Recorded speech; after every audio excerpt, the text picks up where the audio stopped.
Going from survival mode my whole life to having enough money to like take my kids on vacation. I had no idea how to run a business. I didn't know what quotes were. I didn't know anything. And then I got Jobber because I was trying to find a way to schedule my 3 girls. And then slowly but surely, like, it taught me how to run my business. Jobber, like, I'll never leave. Y'all have given me everything I ever prayed for. Start your free trial today at jobber.com.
Yeah, you probably will hit level 8 tonight if you're moderately unlucky. Or slightly lucky, even.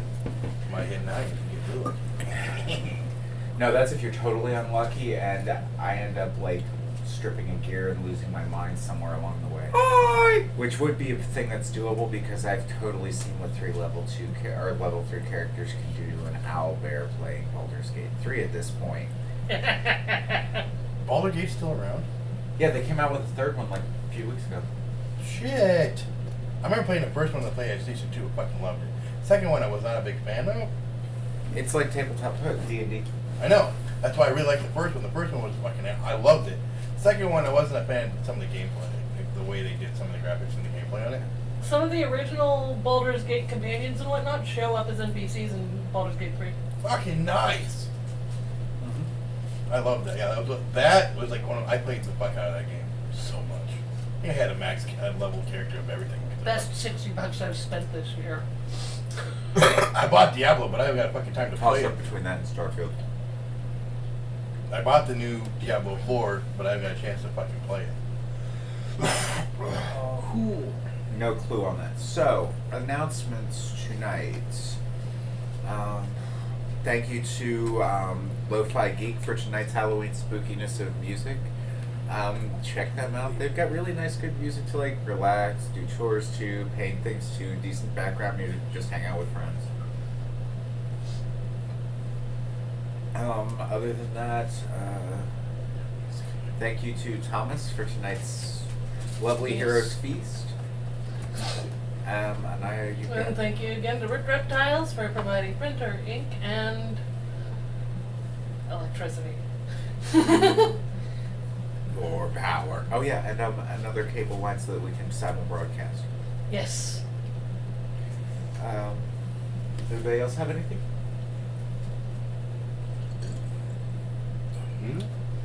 Thank you for Thomas for all the food and the snackums and the yum yum yum yum. Yes. Yeah. Not a sweet tooth today, so it's mostly shit. Did get some healthy food. There's some carbs. Right. There's protein. There's veggies. All right. So, last time we left off, Whisp and Ronin had a bit of a lover's spat on the deck. Our lives have been threatened. Lives have been threatened. Poo had been flung. They crapped on my bed, Mm-hmm. Laura shit his bed. and I pissed her theirs. Because they shit in mine, I pissed in theirs. Okay. And we were threatened with imminent death if we continued. Yeah. Captain was not He's thrilled. a little pissed. Okay.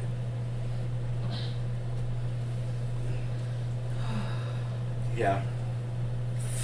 Upon going to bed that evening, there were rumors among the crew of the captain wanting to use the bird's beak to scrape barnacles off the hull. Yay. It was fun.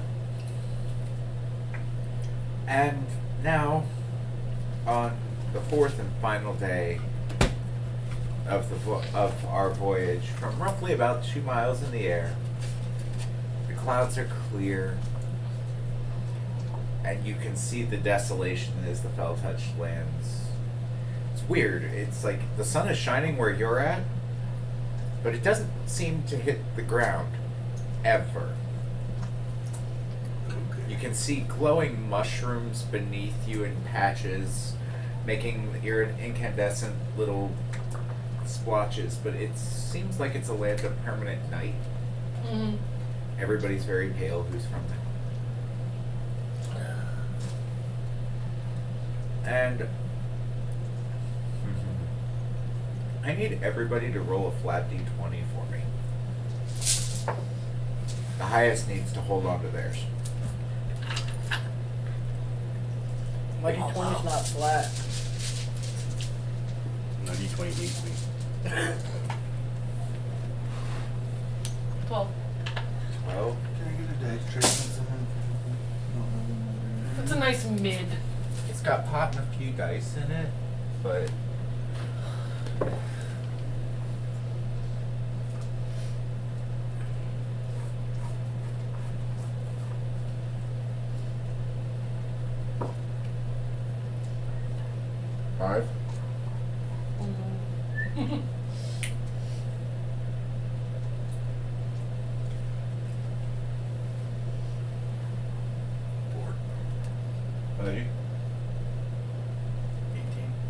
18? Cool. Do me a favor. We'll roll it again. Everybody? Just Pudgy? 12. They cut.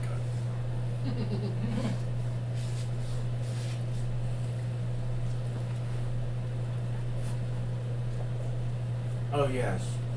And you also managed to piss off a quaddle. What that is? The winged serpent that you all were trying to hunt. For your frying pan?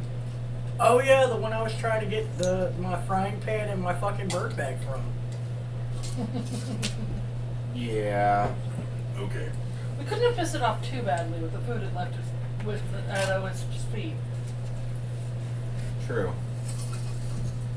Yeah, nobody let me hit it or even try, so yeah. Besides, if anybody's pissed off, it should be me. He took my food. It was angry that it wasn't just freely given. Oh.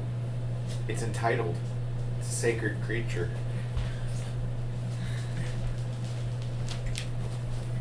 Oh, I love you, but you're barking up the wrong tree. Alright, so. On a 12. We'll say that aside from a few cross drafts and, 1, 2, 3, 4. Who gets to see if they go? That D4 will work. Okay. So, round about noonish or midday, as you're just watching the horizon line up at the top, Wisp, a really solid crosswind sweeps the ship hard and fast. I mean, like, the masts turn rapidly. Okay. You've been perching yourself up at the crow's nest for most of this trip. So I need you to make a strength save for me. Strength or acrobatics or Strength save.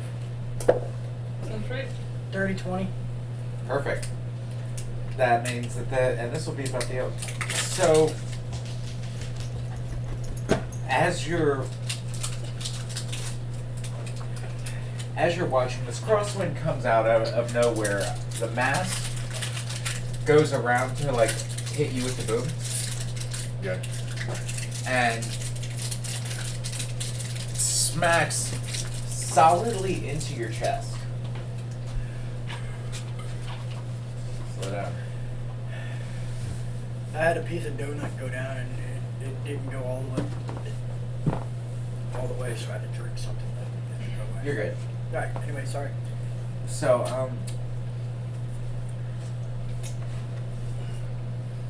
as the crosswind comes in and sweeps through, one of the lesser booms on this particular ship collides with you relatively quickly into the chest, and you don't go anywhere. Your claws dig in hard. There's a bit of strain, but other than that, and any reaction you'd like to pose to it, and anything anybody else would like to do with a relatively uneventful day, please speak now. Can I kind of like go to catch myself and then do like a backflip out of the crow's nest onto the deck? It is about a 50-foot drop. I know you. Never mind then. I mean, I'm pretty sure I can do it, but I'm not trying to take the chance. That could hurt. Yeah.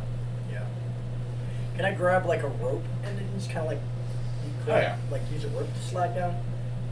Oh yeah, rope rigging. There's plenty of stuff that you can get up and down those masts. Knife and they'll sail just so I can slide down. I got You can do that once. I got a dirty 20 for my acrobatics. Relatively no issue whatsoever getting down the mast. Now, you all would have seen him take this womp to the chest unless you're just hiding in your bunk. Sleep until you get there. Yep.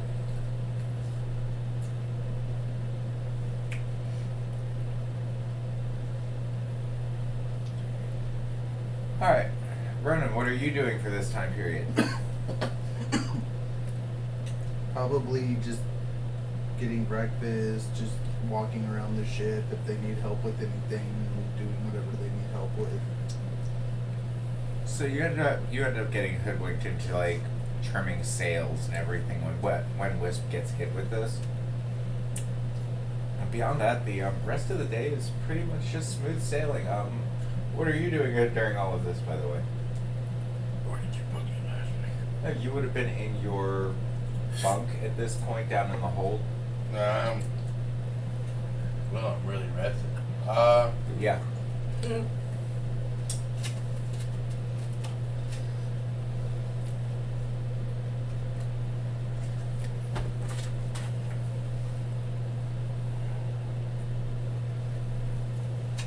After the whole wyvern incident, Can I make my own arrows or do I have to buy them? yes, with the right tools you can make your own arrows. What tools Or do I- if you feel like bartering with the cat, you could always barter some arrows. Well, I mean, I have some arrows. I'm trying to figure out like something productive that I'm doing. I have a lot of arrows for moving bodies. Bower Fletcher is a feat, isn't it? I think so. So, No, it's a proficiency with Fletcher's tools. Which I don't think I have. tool proficiency is one of the feats you can take versus a stat boost.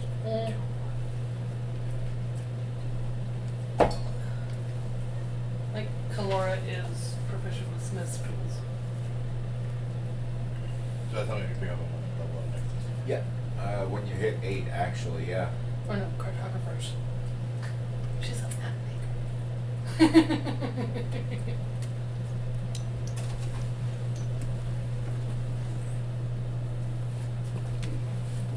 Alright.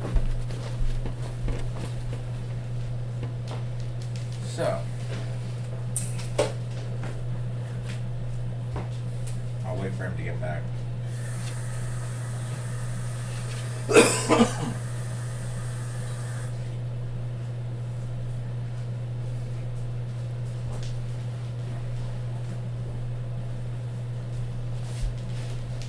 Sorry, I didn't want to roll my dice. Let's get you down my hands. I get that. So, like,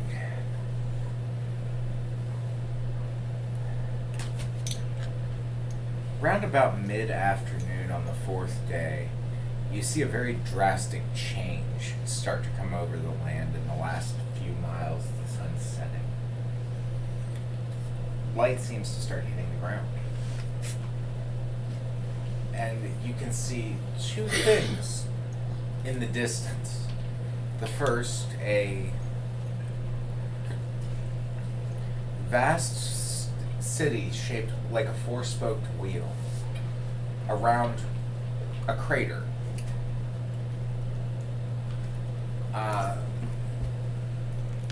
Like inside the crater? No, around the edge of the crater. It's kind of weird. Huh. And off in the distance, towards the mountains, is a beam of light. It's like she found a pizza crust. Okay, that's fine. I was just making sure it wasn't.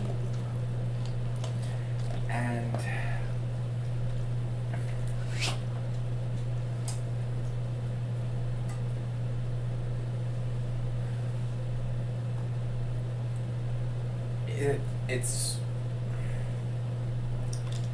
it looks like there was something in the crater at one point or another. Like, it almost looks like a very deep basin and dried up lake bed.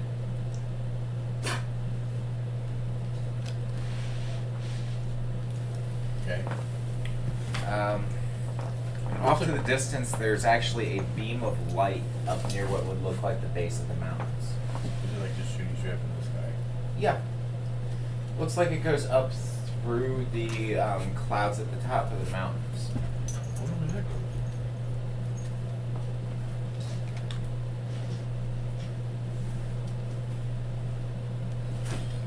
Is that where we're? the ship pointing towards that, the dock? No, the ship is actually going towards the city around the basin. You can see that the central hub around a skeleton of what once was probably an enormous tree. Okay. How close are we getting to the blue line? Oh, you are no. It's out in the distance. It's probably, you can't gauge the distance actually. It's farther out. It would take you days to get there. Okay. It's just bright enough you can see it from here. Alright. And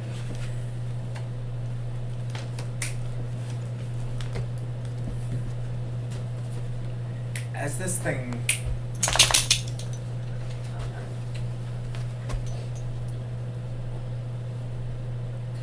as you come in, you see the bustlings of a very overly eclectic would be a good word for it, city. People look like they're from all places. Very diverse. Oh yeah.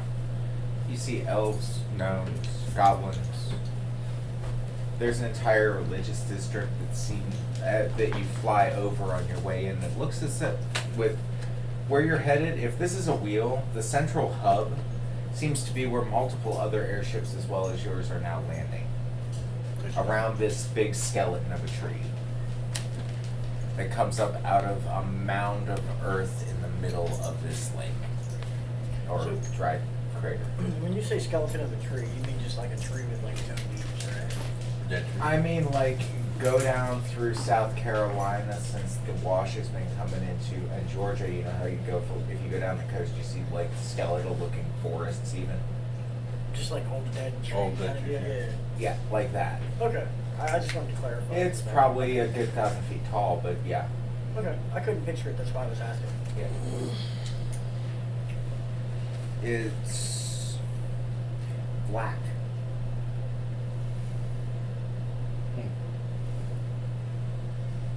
You notice when you get there that the people carry like what you would expect. Like as you're coming into port, you would notice anybody with a passive perception over 10. So everybody would notice that the people are carrying multiple little small flasks of what appears to be just water, as well as a coin purse, and they're attached in a similar manner. It's very dry here. By the time the ship docks, you can feel your fur becoming a little bit more brittle from the aridness of the landscape. Your lips start to parch. Your eyes dry out from the faint, ever-present dust. It seems to glitter slightly.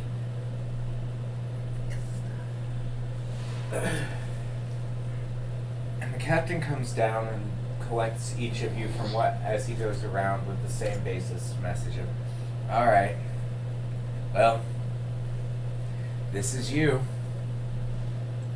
We're docking. Well, we're letting you off here. But I mean, they're docking to like. Yes. Like it's like, oh, you're here. We're gonna check you out the boat. Hope you can land on your feet. They're pulling in to resupply, and it'll take us about 3 hours. I'd appreciate it if, when we're ready to make way in under 4 hours, you were no longer on my ship. I'm gonna collect all my items. It's been swell, but the swelling's gone down. I just dropped the jar of honey I taunted him with in his hand as I disembark. No commentary this time, just a reference. What's everybody else doing? I don't know what that was about. I'm getting like I'm following her off the boat. I've already grabbed all my stuff. I walk over and I give him a platinum.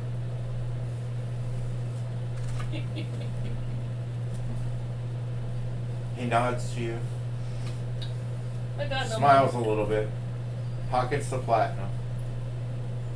Ronan, what are you doing?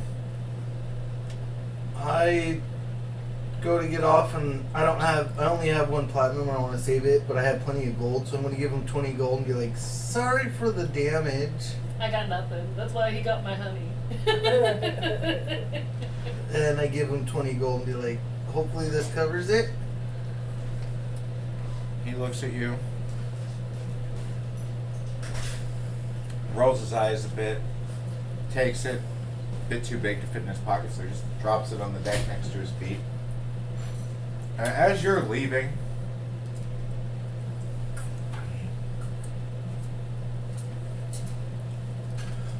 he seems to weigh the honey pot and toss it in the air a couple times. It was about, and full. Mm-hmm. I know. I want to know what's up with the honey. It's just honey. Oh. It's just honey. But I made a semi-racist comment using it when he shifted into a bear. Oh. Oh. So, Okay. Nor that way. you can look. I'm good. It says natural 20. So, about this time, the three of you see this pot of honey go flying past your head, Ronin, leaving a little spiraling trail of it as it's whipped out because of the way that centrifugal force would work with that as it's spun. So there's this little pinwheel of honey that goes flying through the air, getting all three of you a bit sticky, which I'm sure the desert flies will love until you can get yourself a bath. But other than that, no harmful effects. It's just going to annoy you, okay? Now, you, on the other hand, Kalora. You, my dear, fine feathered friend. Let's discuss. You take 9 damage as the honey pot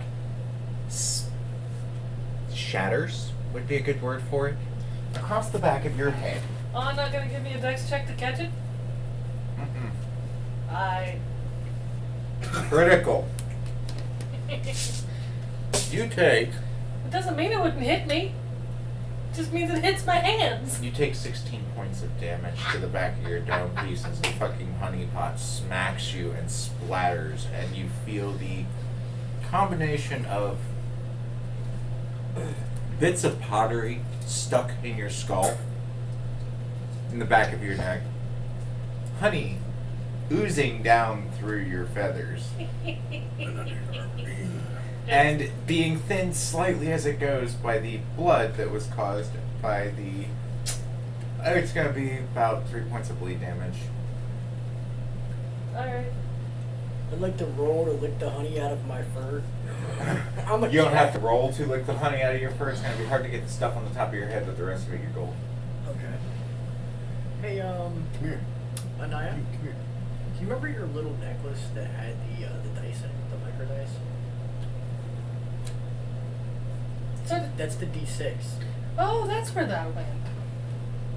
Sorry, World's smallest dice. Yeah, sorry, I just happened to notice it on the floor. Oh no. They're easy to lose track of. Yeah. Yeah, see, that's why I don't want micro dice. You know? What's funny is when I picked it up, it was on 6. But you were saying what now? Come in with I think you missed the spot right here. Right? I'm looking. Right. I can't really You look need to there. get- you need to get right there. Right here. It takes you about 10 minutes of doing that, but you do eventually get all the honey off of your head, onto your wrist, and into your belly. Hell yeah. It's a good snack. Oh, it's What do good we honey. see? What do we see when we disembark? Is it just like a normal dock? This city is a very interesting mixture of architectures. You are... This looks like at one point, it's been converted into like a exotic, like an import-export type hub with raised garden beds having been converted into stalls for different countries and nations to import and export from. Okay, now that we're just off, kind of random question. Can people teleport for delivery to stuff in this world? If you can find somebody and afford their fee, yes. Well, I just had some stuff made and then we bounced on the boat and ran over here. It's at that blacksmith. Oh yeah. Well, it'll be there when you get there. It probably would have been done about today. So like I've been saying like, but if like I needed to like make a request to have it like sent to me, It's possible. I will contemplate that. You might have to hire a different ship's captain, but it is possible. It could take a few days for it to get there, but it's not big. No, I want 3. Okay. So, So we're looking for the You're- dragon that threatened to kill us, right? yeah, something like that. And she had a cult, right? Yeah. Because I'm just thinking out loud. I'm gonna just like out loud and like, I think we should go check out the religious part of the city that we thought was Risk Higher because of the cult that we dealt with. Yeah, maybe we'll find a hostel for me to take a shower. We probably found one of them on the way there too, but I feel like maybe we could make some headway in trying to find information. What does everybody think about that? Let's chill. Yeah. So, you disembark and head down and are directed by miscellaneous people saying you see all kinds of some of these types of individuals you've never seen before. One incredibly large gentleman with an odd looking, what we would know to be a like long barrel blunderbuss, stands about 9 foot tall, looks like a bipedal hippo. Daddy. Did you say this? He looks down and says, hardly. I was abandoned as a child. I wasn't loved. Well, I'd say that has to do with your breeding. And then he turns and walks away. And I holler just for the hell of it. It's like, you said you're not my daddy. You want to be? So this person, can I try to pickpocket him? He might be tall. How tall are you? Okay, while they were doing all of this and goading him, absolutely. This is in the middle of a bustling like area. First, I need you to roll stealth. See whether or not he notices you dipping out, so to speak.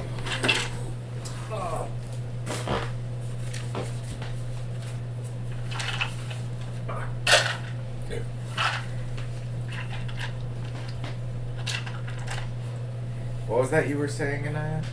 I'd like to find a cleric for some healing and a hostel for a shower. So stealth is 27. Okay, so Wisp, as all this is going on, goes poof. And, okay, now go ahead and roll your sleight of hand since he definitely cannot see you. You did beat his perception. 30-20. Beat it on that, too. Alright. So just so you know, as a DM, whatever I get, I'm giving to Thomas. To Torin. Whatever you get, you're giving to Torin. Yeah, I'm gonna be like, here you go. This is for him being rude. Well, I'll hold off on that. But as you go through... So, what kind of things are you looking for in particular in this person's pocket? Coins or anything of value. It doesn't really matter the value. It could be like fire for all I care. Like I said, it's Oh, but it's not. So, as you are distracting this guard between the two of you with all of your commentary and such, you watch as Wisp slips out of sight. And I need you guys to roll a perception check for me. Because having fought together, you would at least try and keep eyes on who's where. just keep in mind you got to get higher than a 27 to see me. No, yeah, no. Did you nat 20 that shit? I did. Hands up. Don't touch it. Yep, it's on the. There you go. Or sees it, but you know. This is a perception. Now I'll let you know what you see. I got like 11. Yep. You're oblivious to this going down. You're He just- said 20. I'm like, no, what's that right now? 18 plus 5 is 23. So of all the people So who've you're- actually seen this, so as this guy's turning to you and going, why would I want to be something like your daddy? Do I look like I'm in the market to adopt? Kalora, what you see as he's being a pompous, arrogant prick of a hippo, it is the original fat cat right there.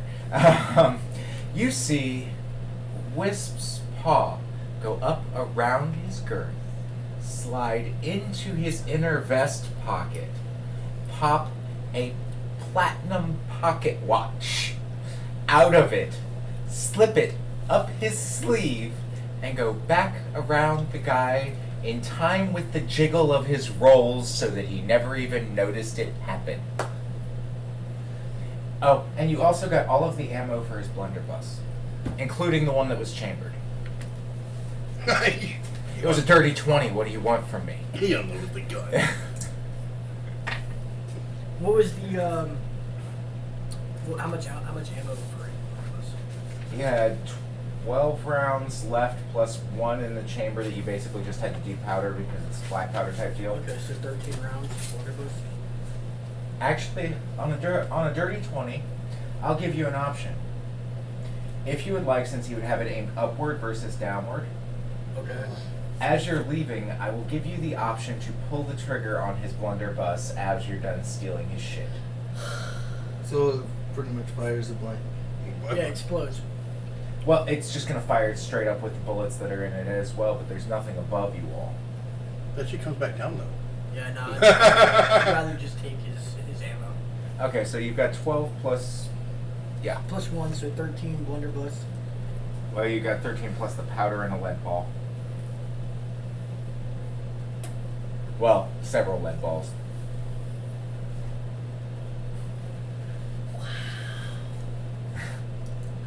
Kalora is doing her fucking damnedest So is it to a poker face this bag shit. of powder or like just like what? Like a gram of Thoroughly powder? amused.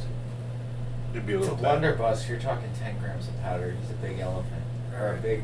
So I don't- It would be like, so powder comes in like a flask with like a valve and a.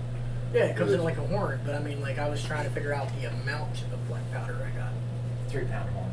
3 pound? Enough for him to fire that thing 12 times plus the shot plus Yeah. 20 3-gram shot balls per round or Yeah. per firing. So there's actually quite a bit of ammunition there if you're using like a musket, but Yeah, if you're using blunderbuss, it's like a couple shots. I did actually look all that crap up.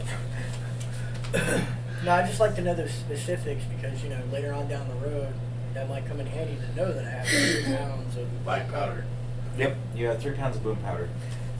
Of one form or another. Okay, and you're trying your hardest to poker face this?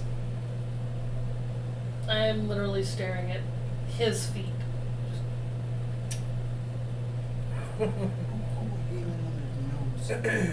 As this is going on, so as his hand moves back away, Torin, Ronin, you would notice out of the corner of your eye that Kalora does one of these. And then just starts staring at this guy's feet. And every now and then, you'd swear you see them try to stifle a laugh and cracking a smile. Wisp, you can see the whole thing going down from about 3 people back at kitty corner. You're watching this whole scene like this as it pans out. I know she saw me. Yeah, you know she saw you. You're amazed that she's not laughing How harder. long does it take you to get a decent fucking distance away from this guy? Not very long.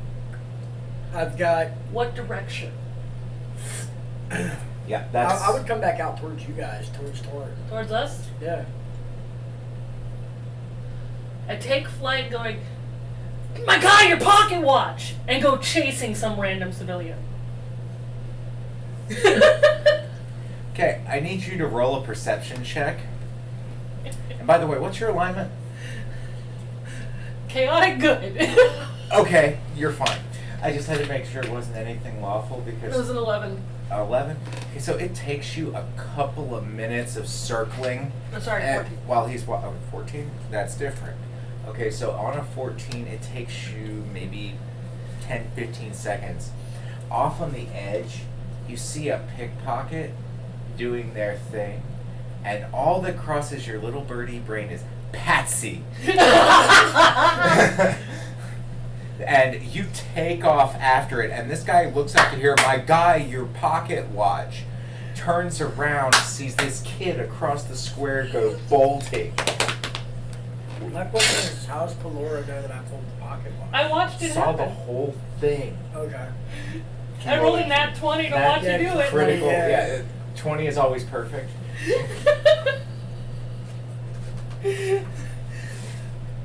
And you watch as Kalora apparently did catch everything. You thought you were slick. It seems like not even the guards knew what the hell you were doing. And all these people, that was a pretty good one. I set the difficulty to a 20. So. Yeah. And Kalora totally just. Yeah. As this happens, you hear commotion, whistles. Like weird whistles, like the kind that you would expect a gym teacher here to use. Oh, okay. Yeah, those weren't exactly easy to make back then. And you also hear like the wooden typical like train whistle type sounding, like bobbies in the 1400s, town guards and here. Yeah. And a good 10 to 15 uniformed people in armor take off in the direction that Kalora's going. As soon as they're And this guy goes, what? Mike, what? Oh. Hey, I said come back here. And he takes off after you. Wisp, you watch the person you just robbed go that away following your friend. As soon as they gain on me enough, I'm gonna fumble my flight and blame it on the honey. That way! I'm not even trying to, like, perform. Yeah, I know, but make a performance check because I need... Okay, make a persuasion then. Let's see, that is a 5 plus 3 is a total of 8, but I don't have the pocket watch on me, so they can search me all they like. Anyways, based off of what you were asking me a moment ago, I'd have been following Kalora to make sure that Kalora was okay.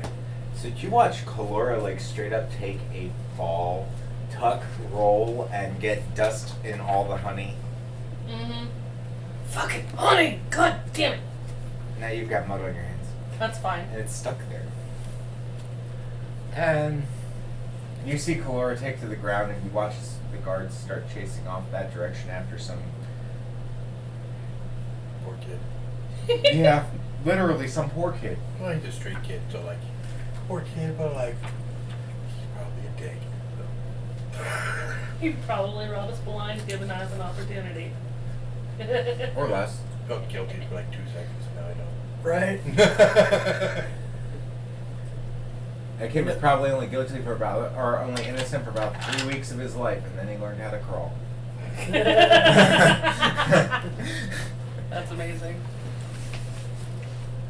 So, I'm just gonna stay where I'm at, wait for them to come back. But I'm actually, you know, I'm gonna start asking around to make sure I get directions to the religious order, because I kind of have a general idea, but I want to know where I'm going. So, there are multitudes of different types of people around here. What kind of person would you be most likely to walk up to and ask this? I'd be judging it off of attire. Or like looking at like pendants or charms that like notate some form of religion. Alright. Because you said it was like just like the religious quarter, so I'm assuming that all religions are in that one area. Setting out churches, temples, whatever. Well, you notice that around the trunk of this tree skeleton, there are multiple what look like portals set up about 15 feet apart. And out from one of them,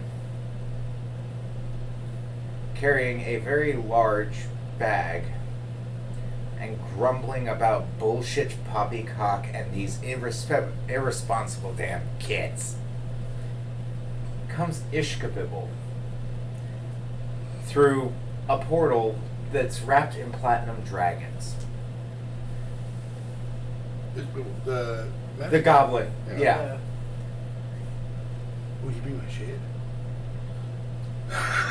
You hear him mumbling, and you watch as he doesn't look up. He looks at first, looks up, sees you, scans around,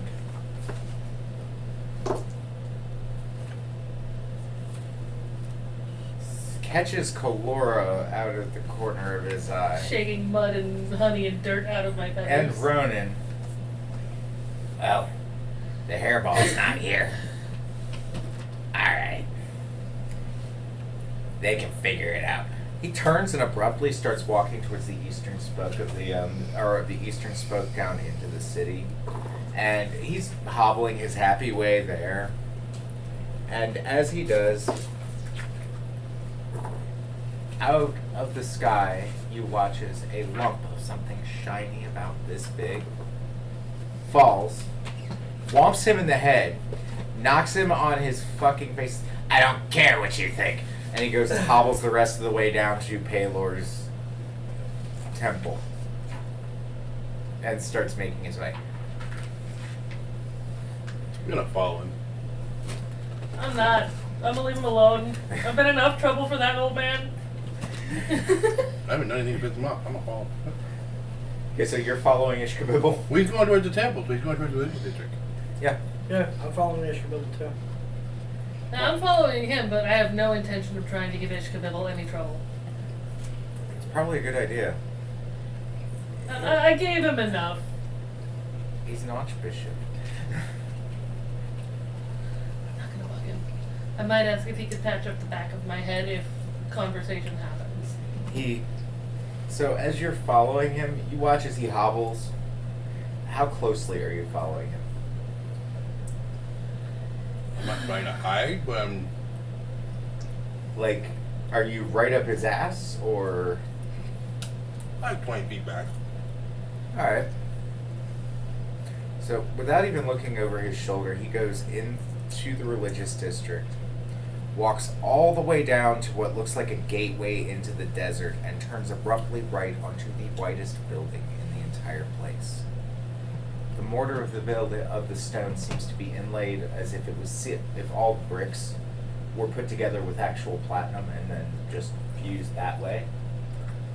Like they had liquid metal poured into them. The liquid metal, the concrete metal. Oh, Yeah. wow.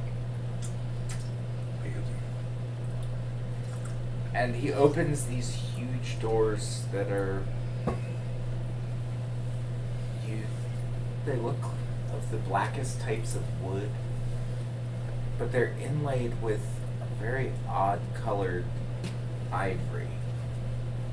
Ooh. Any one of you had any dealings in the black market? I was an assassin at one point. Okay, go ahead and Black market? What are you talking about? What is a black market? I need to know if your character would have. Duh. I mean, yes. Oh, you're a bounty hunter. So yeah, okay. So I need anybody who would have had those dealings to go ahead and roll a perception. No? No, Kalora has been straight and narrow, but chaos. 19. 19? Yeah, you know.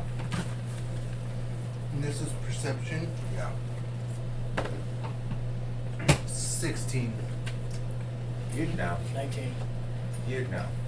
So the three of you would be able to catch from the weird sheen that comes off of it that all of the inlaid images of the dragons and all of the religious symbology on these doors are done in red dragon bone ivory. If you were to put an estimate on The door alone, for those of you who are appraising thieving bastards.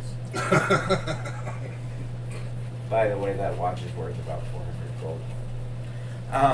Give or take, maybe. Depending on how things go.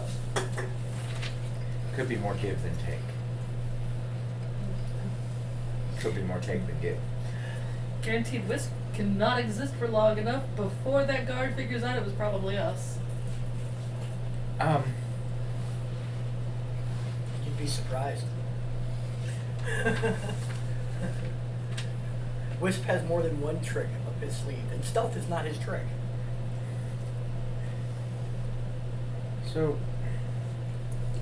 as he goes through these doors, it's strange, but you notice that he walks to the far right-hand corner of this door and opens up a door that's no more than maybe 6 or maybe 5 feet tall. Dude's a goblin. Yeah. And walks through it. It's equally as elaborately inlaid. And slams the door behind him. Now, those of you who are normal, like, medium-sized creatures, so everybody here, you won't fit through that door. So And he goes into the temple and goes about his business. You hear the large clattering as he says, "Somebody come pick this shit up and take it to my quarters." Am I able to have Herbie go into that room? If Herbie can manipulate a doorknob, yes. how about I shrink down to the size of a pixie or a gnome or something, and I just walk through? I'm a freaking changeling. I'm looking for the humblest looking temple around for a simple cleric. I mean, technically I could. I'm have ignoring Cheddar do it. Ishkabibble altogether. Who? Yeah, that old man doesn't need Cheddar, no my shit. pocket mouse. Can you I'm manipulate a leaving him doorknob? alone. I don't know. Probably not. I can manipulate a doorknob. Yeah. Do I notice from our dealings with the cult Yes. in that dungeon and shit, do I notice anything that resembles like whatever icon Nothing in the immediate vicinity that would in any way, shape, or form resemble what you saw there. How far in are we? Because we just followed history, but like we go all the way in. He slammed the door as he went through. Like in the religious quarter. How Uh-huh. far into the religious quarter are we? You're at the far end near the other side city gates. You would have... We walk straight across through. the street is the Temple of Lolth. I'm gonna wander around the quarter. As I walk away, is there no persuading these fucks to leave that poor old man alone? Who? What, old man? Ishkabibble the Goblin. Kalora Oh. is deliberately leaving Ishkabibble alone. Alright, so... I'm gonna follow toward her. Stealthily or not so Stealthily. I'm gonna keep. Okay, so I you gotta haven't check you on haven't let that go. Mm-mm. So yeah, nobody I knows don't where like Wisp it. is yet, except for Kalora. Yeah, I'm just looking for the poorest looking temple. As you leave, you see Wisp stalking Torrent. From about, we'll say, 10 feet back. Yeah, that's what I was thinking. And Ronan, what are you doing through this all? He was gonna. Well, I was just following you guys to the Ishkabibble because you guys decided to follow him. Well, you're now at the temple. I wanted to go to the back and lost one of the religious districts, so. Yep, you're all the way through the religious we're in the very heart of we're the first people who pick up stragglers from the wastelands. On one side you have Lolth, on the other side you have Paler. I don't want either one of them. All hail Cthulhu. Has representation at some place, somewhere in this city. So I guess I'm just gonna walk around, and I know they wanted to go to the religious district, but I want to go to the bazaar shopping area and look for some weapons. Even though I have like 1 million, or maybe try to sell some of my weapons. I still have someone's great axe. I could totally sell that. Are you saying this as character or? Yeah. Yeah. Oh. I'm gonna completely ignore him. He's not worth my time. I'm gonna say that part out loud. I I'm ignoring you. You're not worth my time. No, I don't even directly. I'm gonna ignore him. He's not worth my time and walk away. I don't even acknowledge him first person. Damn. I still got a great axe, so. That's fine. I don't need my great axe. I can get other stuff. It's not a great axe. It's a hand axe. No, you. Those are 10 to a penny. It's a hand axe. Whatever. There's that one around. Yeah, she did not have a great axe. Not yet. It was a great axe, but I mean, it had buried itself in multiple people. Yeah, but I've lost a handful of them already, so losing one is not enough to rile me. I throw them. In our dealings in the dungeon and where I was held, Yeah. did I pick up anything that has their like markings on it? Or would I have? Probably not. But I would see it, like draw it. You would be able to actually recognize it if you saw it, and to the best of your knowledge, as you wander through the streets, after a few hours of wandering about, you notice that there's one place you haven't gone, and every now and then you see some real shady people head down in that direction.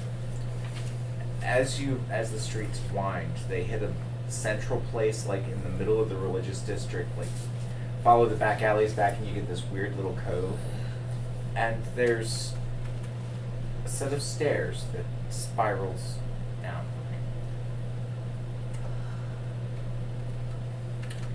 And when you look over the edge, this really creepy feeling washes over you. I don't know another way to describe it other than like your skin feels like it's trying to crawl off of your bones, and it's. I'm around my ex. Got it. And if your balls had dropped at some point in their life, they're trying to undo the damage at this point from whatever's in the air here. But this spirals down far enough that you can't really see the bottom, but it does seem to get pretty dark. So I'm thinking it's more the. From everything I've observed today, I think I'm under the impression that's probably where some of the darker religions are hiding. It's Like- that's certainly a possibility. It's like I've seen like wandering around. I've seen all the like known religions and like Even some of the more Popular one. shady ones. I mean, you saw a Temple to Vecna on the surface. yeah, but like those are like I mean they're people still like they're actively practicing them, but like but they're not like they're culty, but like recognized cults, like but like you know, They there's, aren't like other ones. suspicious and sketchy is what you're trying to say. No, I mean yeah, I mean They're suspicious and sketchy, but they're suspicious and sketchy in a way that you're used to seeing things like this. it's normal. These religions, even though they might be out there, are normalized. Yeah. They're normal. Whereas, Yeah, like- they're normal, suspicious, and sketchy versus a. This is new. Like Oregon has had a lot of cults, like is known for a lot of extreme religious cults Yeah. that somehow end up in like the Amazon after a while to escape the government. And drink Kool-Aid. Yeah, I from Texas, we have to go, but Don't get me started on that nightmare. but I'm looking like I'm thinking like how I'm saying like it's like some people like bring back like a secret society religions. Yeah. That's what I'm kind of going at. Well, Like members only or just other. it weird- is midday at this point. Can I get a time check, please? a time check. Yes. 5:28. Okay. That'll be plenty of time to wrap this around. So, Because I'm really tempted to go down there. Because I'm trying to figure out. yeah, you would see him, like anybody who was following him would see this. Kalora, Get healed and clean. and as for you, Ronan, if you weren't following them, that mean and you were headed to the markets. As you basically you turn towards the northern quarter, the southern quarter being mostly agricultural of some sort or another. Farm. Okay. Greenhouses and farmland and shit. Okay. Yeah. and residential being in the northern. Okay. So Like you turn. fancy religion, like the Manhattan or like Bronx?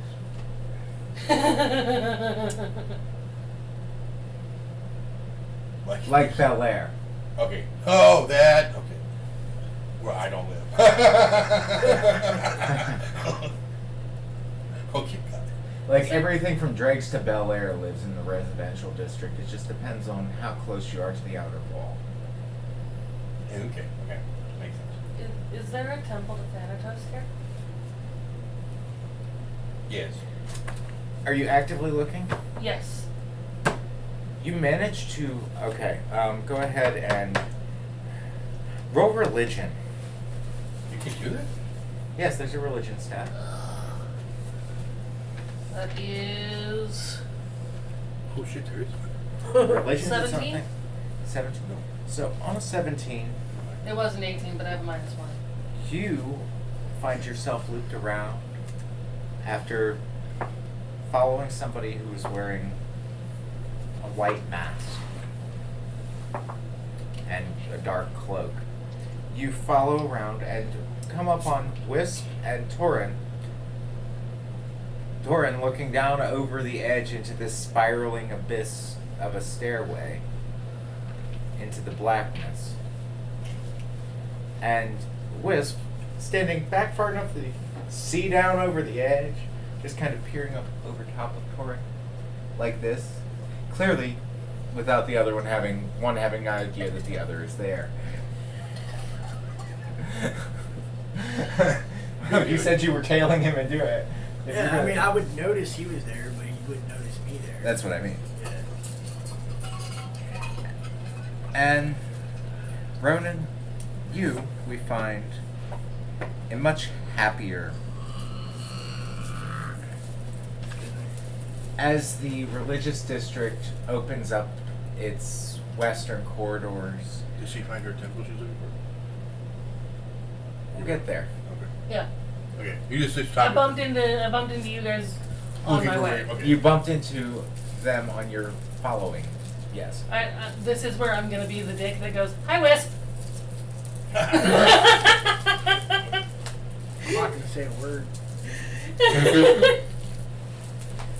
I don't say anything. You don't know I'm there. Except, I mean, you know. Nobody else does. Well, if he says that loudly, anybody who's in earshot would know. Yeah, they know I was around, but they're not gonna know exactly where I am. No, but they do get another perception check. That one. Anyway, That's what I said. I'm gonna be the dick, and it goes, "Hi, Wisp." Let you get away with it for quite a bit. Let you sneak and stalk, and then finally, "Hi, Wisp." I think if I do you it say twice hi, now. Wisp, I'm just gonna kind of like turn around and be like, Oh, hey. "How's it going?" So he's unhappier. He's walking into a happier what? yes. So the way that they've changed things is that with the lake bed from the original campaign having dried up during the cataclysm, there is now a web of footbridges between the districts that crisscross, so you don't have to go up over that archway anymore. Oh wait, if we kill Chris here, he'll just reanimate somewhere here in the city, won't he? No. Oh, different lake bed? Yeah. Oh damn, that would have been funny. Nope. So you find yourself, you turn abruptly towards the center and go to wander off towards what you would know to be the market district. And with this being in the eastern corridor, that would be in your west. Mhm. And along your way, you can see there's somewhere right about the midpoint of this web of walkways across the lake bed where you notice that instead of people trying to speak to you of your faith and salvation, they start talking to you of your pleasures and vices.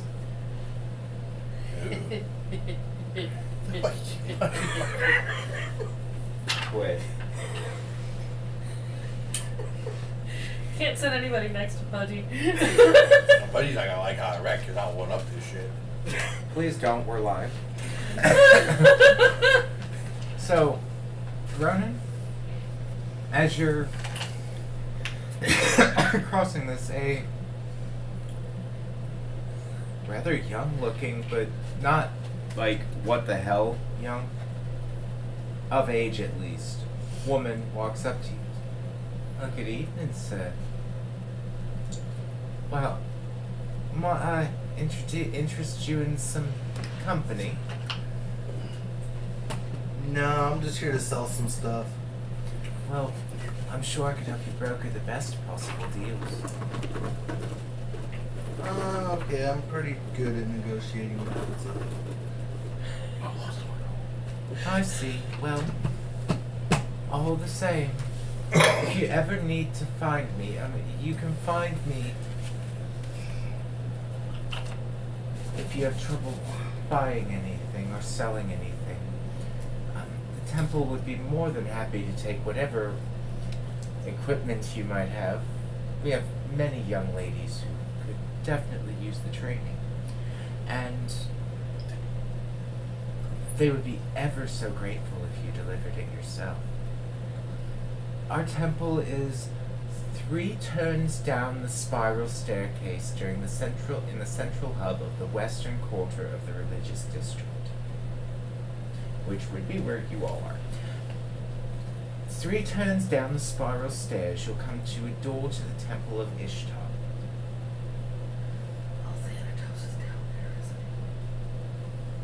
Most of the dark gods might be down there. Except for the ones that have been accepted by the gods of light as being acceptable evil. You know, like Hades.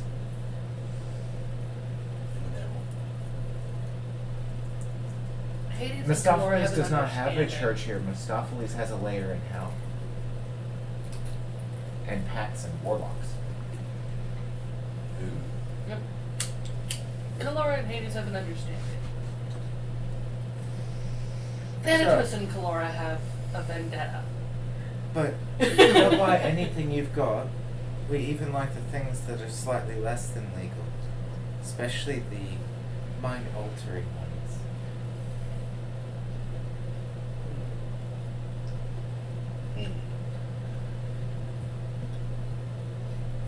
So, I hope to see you later. And she reaches out, and as she touches your cheek, your head swims for a second with the smell of her perfume.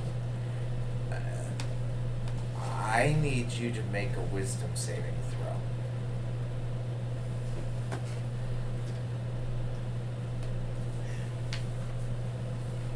Ode toilet. I'm gonna go down the stairs. I'm gonna start walking down the stairs. Hold up. 6. So, she said, as she reaches out, you smell her perfume curl up through your nostrils.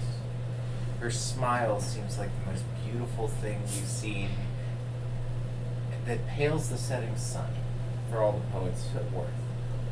And she said, but darling, you have no idea the pleasures I can offer. Do come along. And she casts Charm Person, which is why I needed you to make the wisdom save. The saving throw is at DC 15 because that's standard for Charm Person. Yep. For any creature. Okay. And you find yourself drawn to follow the sway of her hips wherever it goes. Which would bring us to... It's about 6. Mm-hmm. Which brings us around to the 6 o'clock hour, as all of you, as Calora comes up behind us us. to 6. Okay, we still got 22. Yep. It felt like it had lasted longer, that's why I looked at No, my but phone. what we're about to get into is it gonna... Oh, you'll be fine. A beautiful young woman comes walking into your square about 10 minutes after this happenstance with Ronin. She's holding his hand, arm wrapped around him. You notice her outfit is incredibly transparent. Can I see your player's handbook? You can see her everything. Need the player's handbook. Oh, you need a copy of the book. Yeah, I want to make sure the idea in my head is physically possible.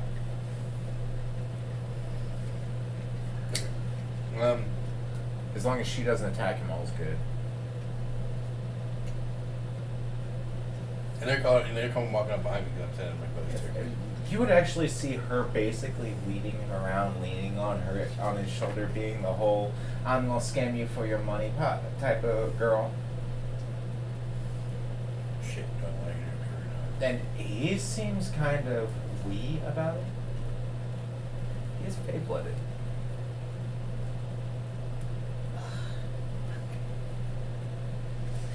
It would be her or her companions, which would not be us. Uh-huh. It's worth looking. Her or her companions, and she works alone. Don't hurt her. No, I was gonna hurt him.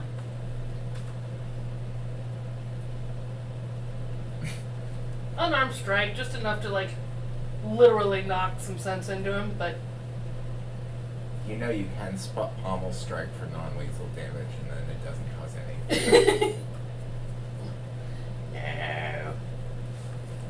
As fun as it would be to see it if Ronin rolls on spiral staircases. Alright, so this girl is like, there's pretty, and then there's what the hell? Wow. And then there's her. Yep. It's not natural. Like, you can tell that there's something off about her as she's leading him. Yeah, it's mostly cannot neutral. I'm kind of focused on what I'm doing. I see it, but like, here's a nightmare.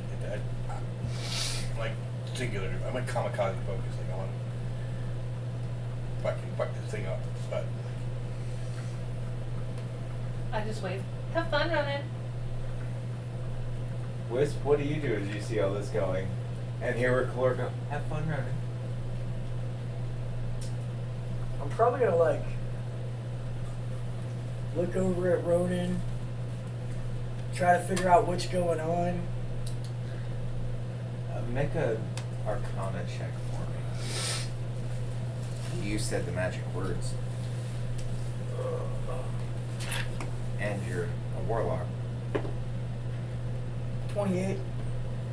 Yeah, so you're very sure that somebody has charmed him. Probably the really cute thing that's hooked to him. She also seems to be putting off some sort of a strange, like, pheromonal scent. How far away is he from me? About 15 feet ahead of you and heading down the stairs with her on his arm.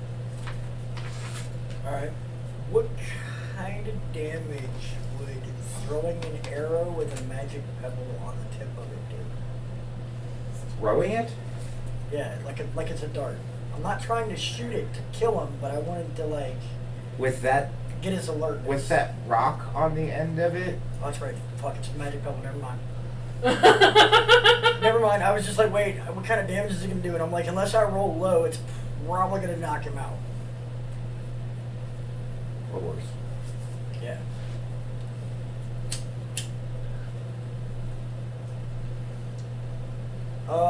She looks back over her shoulder at you all, and as she sees you do that, because you obviously know it, she gives a wry smile.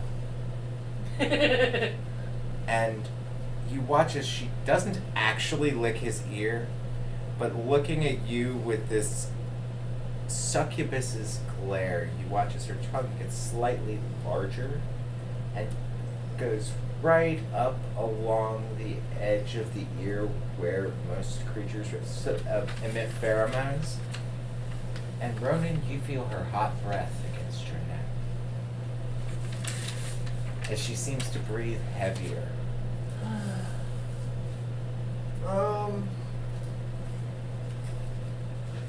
Just because you're charmed does not mean this is a bad experience for you. This seems quite pleasurable in some ways.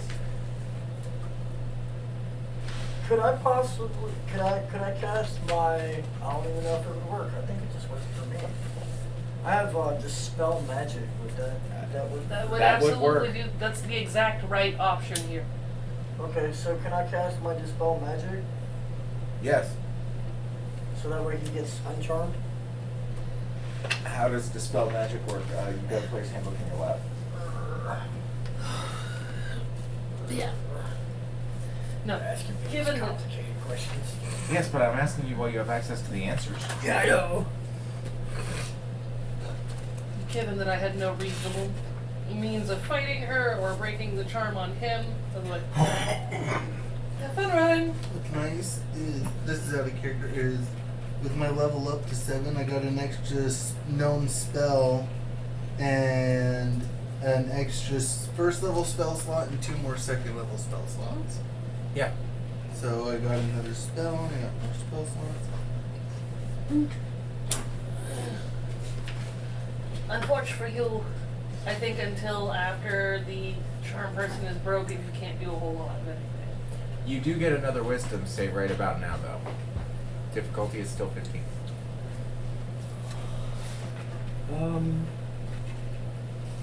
Dispel damage isn't listed in the back of the book. It should just be dispel. Nope. There's no spell rating. 8. Nope. Okay, it's either in Tasha's or Xanathar then.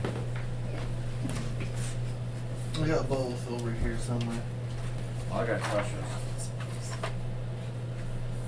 Do they have any? What? Yeah. I have a bag of Peter. In that big Peter. Yeah, it's got a list of the spells, but it doesn't tell you what the spell does. Is it in there? No. Did it say dispel? In the list. Yeah, the spell is in the list. Then it'll be in alphabetical order. I thought of it.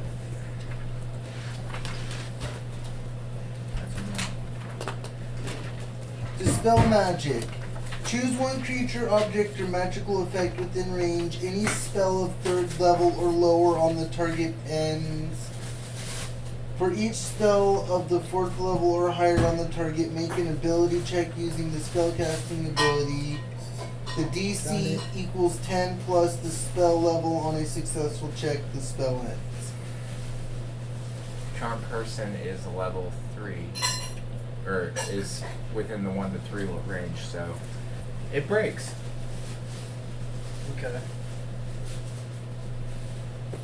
Alright, so how do you want this to look when you do it? I kind of want to be like looking over at her and just be like, The next thing you know, you're standing at the top of a spiral staircase about 3 steps down, Rona, and you hear Wisp going and dancing around with his thumbs towards his ears. I just wanted to sell some stuff. What the fuck just happened? You're aware that you were charmed. You're aware you were charmed? You're aware she charmed? She said, well, I told you we really need supplies. And we were going to pay you.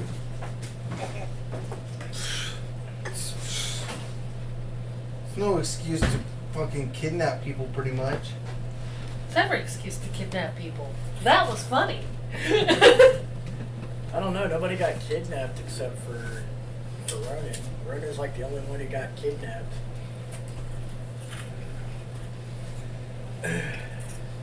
Well, I'll buy your stuff too. I'm sure the temple has plenty. I pull one of my 3 long swords that I've still got off the belt in sheath and hold it out so that the pommel is facing her at a nice distance. I'm holding it out, just like, keep your hands off me. She takes the sword, weighs it, tests it, gives it a few touch of the air. Looks like she knows how to handle it. Price is leaving me and mine alone. Oh no, that won't do. That's a little bit expensive for my blood. Here, you can have your sword back. Hook it back up. That's what I've got. You're asking too much for it. Huh? How am I supposed to do my job if I don't do my job? I exist here with a function. There's an Oh, entire but- city. I'm just talking about leaving the four of us alone. Oh, I'm strictly here to do this to newcomers. How about if you leave us alone, I give you a holy symbol made out of silver? Whose symbol? I'd have to do a check because literally on my notes all it says is a holy symbol made out of Where'd you silver. get it? I think I got it off of one of the hags. No, it's one of the ones we got from the. I remember when we got it. It was when we were in the ice salamander or the ice dragon's dungeon. It came off of one of the soldiers. So to come off one of the cultists. Yeah. So you pull this out? Like, give me that. She like literally.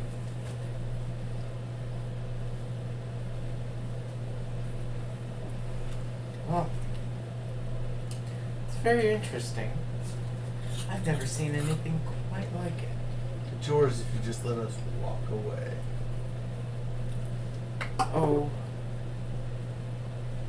Why do you make things so expensive? She hands it back.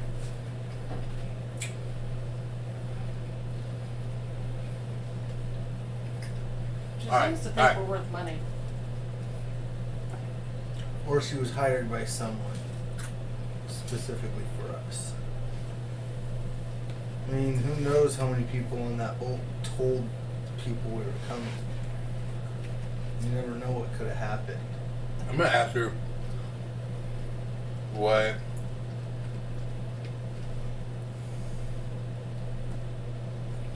what are you exactly looking for? Because they're offering her stuff, but she's not taking it. Oh, you know, gold, silver, supplies, accoutrements, components, services, What kind of services? all of them. And in characters. Oh, don't worry. If you're into boys, we can find you those too. We have a few people who can be whatever you want. Kind of like your friend over there. And then there's that one of him that's a werebeast. That's interesting.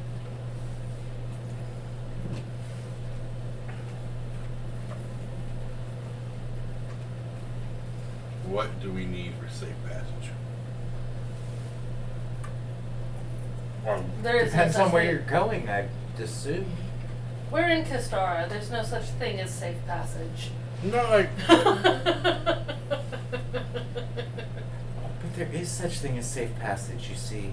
like You can safely pass to or from the places you're going to the places you've been, as long as the people on either end know where you are going and where you've been, because then there's somebody to watch your back. Otherwise, point A to point B can end up in point H. what? Protection. Like really fake out. Oh, I'm not shaking anything down. How about this? I'm not willing to engage in your search, but I'll offer you a one-time blank check protective service. How should I put this? What services do you think that I offer? Of the delightful pleasure type. She looks at you, smirks. No. No, No. could have had me entirely spun for a fool then.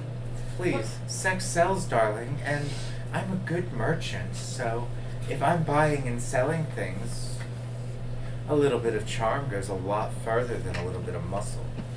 Well, then what kind of services do you offer? Fabrication, sales, acquisitions. Like I said, I told him earlier, I want to buy things, but the market district keeps pushing my temple out. They say that we're unclean. I don't like that. I don't like that. Ooh, that bothers me. That starts a, like, who? Kalora's about to pop a rage. You see the cinders in Kalora's eyes start to ignite. She reaches over, casts calm emotions, and strokes your cheek. Don't worry.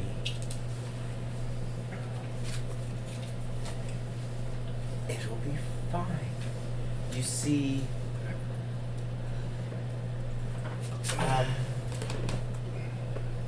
how should I put this? They gripe, they complain, and then they come to our doors, week after week, night after night, day after day. Then you notice the points of her ears, like her ears aren't actually rounded like human ears should have been. They've been docked, like former elven slaves. And she looks at you and goes, they come back century after century, no matter how much they complain we exist. And one way or another, we fuck them. I'm sure you do. I take 4 of my 8 torches and 3 of my 5 rations out of my pack and hand them to her with one of my longswords. I dislike how you're being treated. Well, you can lodge with us. I mean, we have some fine cooks. I'll admit I have no gold, but I'm willing to jump to the ready if anything happens while I'm there. About this time, you see your same familiar goblin friend stop just short of you and this woman, and he looks at her. Oh, Reptilia, how's my favorite lady? Hi, Ishkabibble. Oh, you know the. I promise I'm deliberately trying to leave you alone.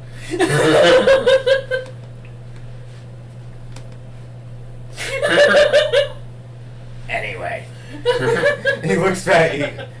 Oh, the rest of you. I remember you. You're that diplomat. I remember you. You're that trouble-making tuna eater. Troublemaking? I don't make trouble. Just fun. And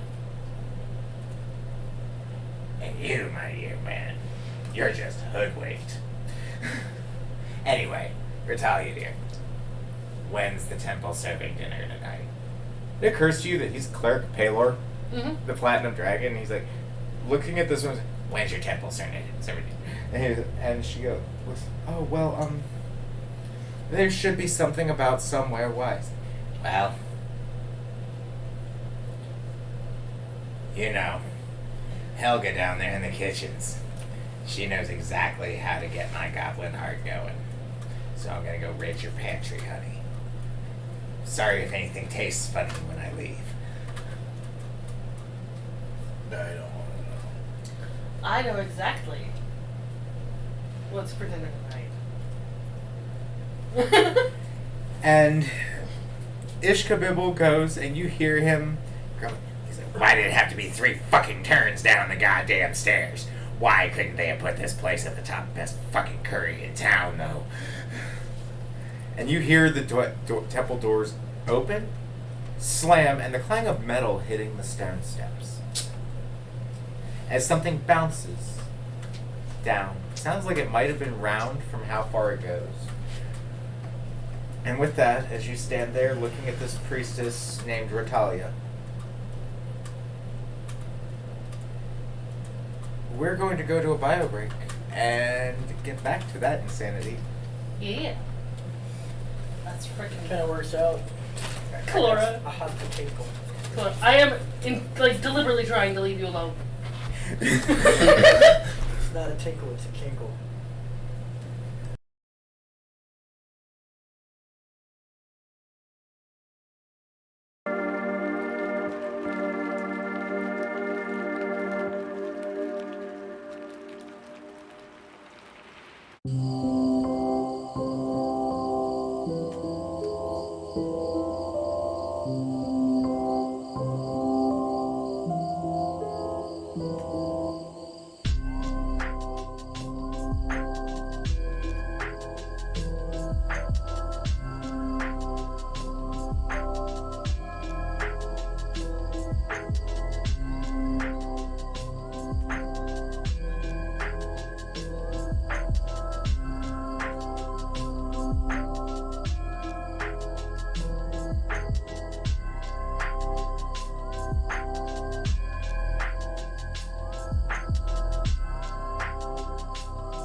sometimes we get so caught up in our own point of view that we fail to see the common ground we share with others. These days, Oregon faces a number of critical challenges, and we often don't see eye to eye on the best solutions. But what if we zoom out to see the bigger picture? You want a healthy environment, and so do we. You want great jobs for the community, so do we. You want to prevent catastrophic wildfires, so do we.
Yeah, I honestly have to bore myself into sleep.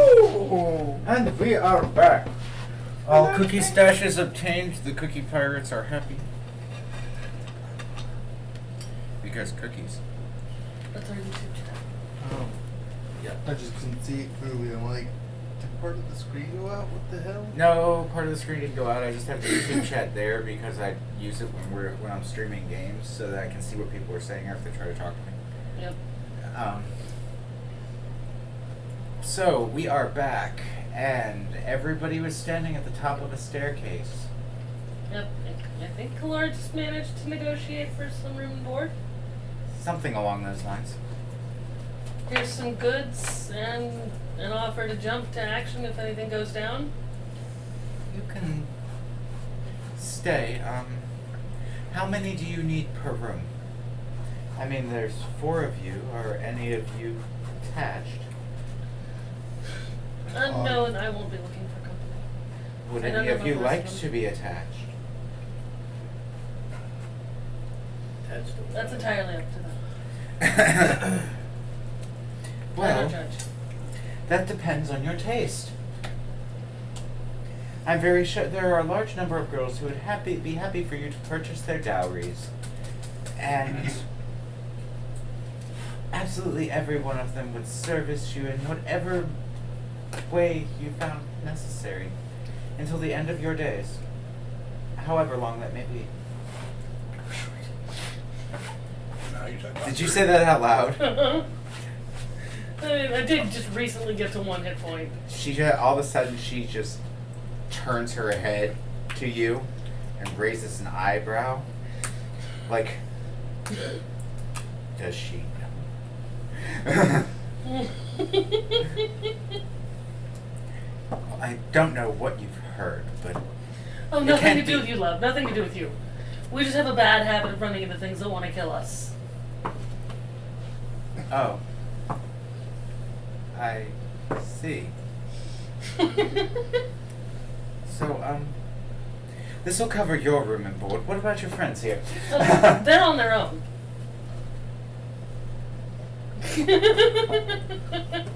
So, gentle persons.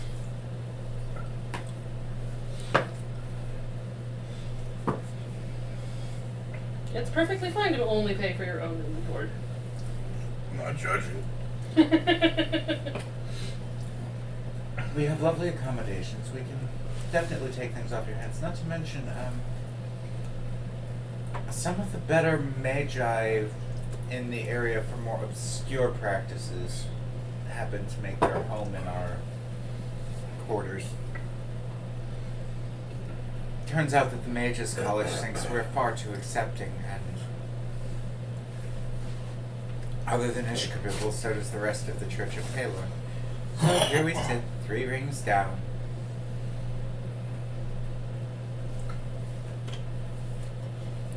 But anyway, we shouldn't be gawking here on the stairs. Come along, and she starts down the stairways. I'll follow. I follow. Why not? I'm gonna keep my distance but follow. So, no real thing. You notice that people actually get out of her way as she's making her way down here. Like some real shady figures just kind of back up a little bit. Try to become one with the wall. Fun. And after about maybe 5 minutes of walking it's probably, if you were to go around in circles, it's probably about 150 feet circumference, spiraling staircase with doors about once every layer. Every quarter of a layer there's a door, basically spoking off into an underground something. And it just goes down, and every time you look over the edge, it just keeps going down.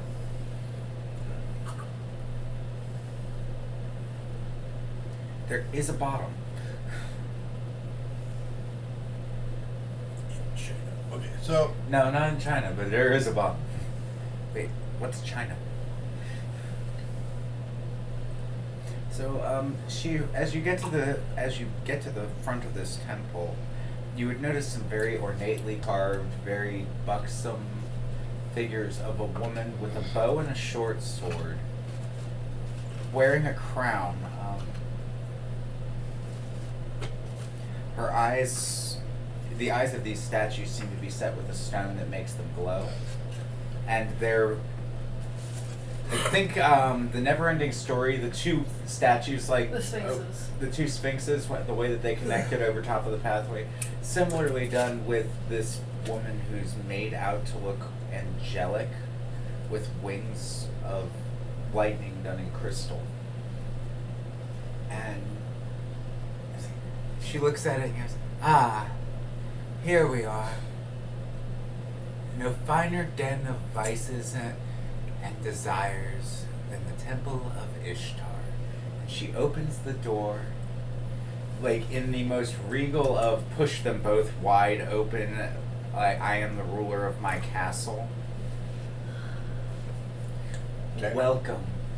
And as you look around, you see a feast table easily a football field long, down a central walkway. Maybe 2 feet off of the floor, with pillows piled high all the way around it, and back about 6 feet off of the table. There are smoking devices, other tables, again set with low-lying pillows and things of that nature. People wearing the holy symbols of the temple, walking around incredibly scantily clad. I mean, you could call it clothing, except for the fact that the second a candle goes past it, you can see everything. And they're bringing wine and feeding people and just basically allowing all of everyone's vices to be indulged. But you would notice that every priestess in the room is not actually being carnal with any of the patrons. They're just quite happily serving them and feeding their desires.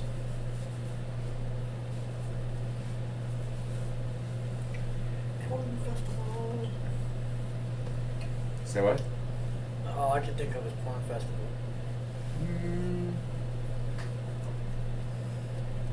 Something like that, but not really. More like a weird food orgy. That's what I was thinking. Like, indulge. Indulge.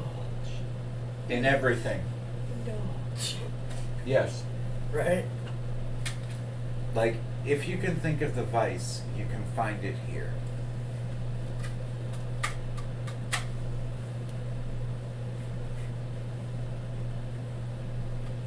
Well, with one or two morally apprehensible things not counted.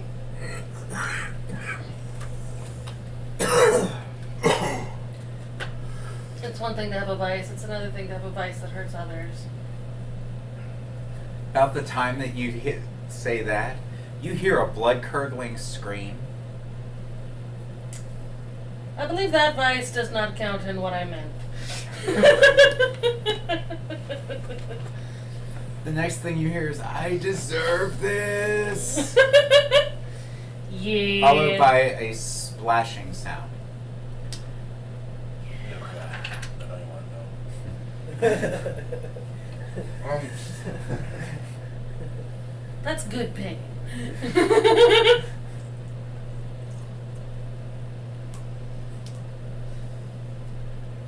My apologies, ma'am. I think I need to rephrase. There's a difference between having a vice and having a vice that hurts other people without their consent. Oh, well. You see, that only depends on who and how. Come with me, dear. And she grabs Kalora and wanders off, leaving you all to either follow or stay in this room and see what you can get into. I'm good to follow along. I have a feeling I'm at least in... Oh, she's got you by the arm. You're going. I'm happy to follow along. I'm not giving any resistance. I have a feeling that since I've become a paying patron that I'm in a little bit safer territory. Not much, because I used to live here, but a little bit. Just don't break the rules. Mm-hmm. The rules are generally kind of, it depends on where you are in the city. That's the biggest problem. Mhm. Mm-hmm. So, what are the three of you doing as Kalora walks off with this, or as this priestess drags Kalora off?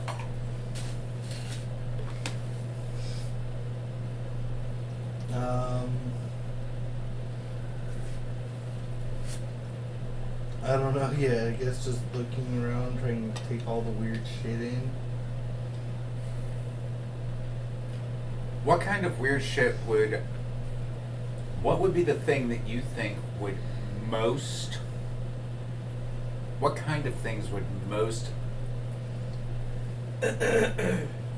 pull Ronin's attention? I think would be a better statement for this. With everything going on, it's not a question of what you're of what you can find. It's a question of what you would be most interested in finding. Yeah, I don't know yet. Depends. I have to look around. I just have a smart ass comment about cross species. Say what now? You what? Cross species. Cross species? Which species? The really funny thing was... Just random, like, I don't care. Like, I just want to see if they have, like, a section like that to see what compatibility and how it works.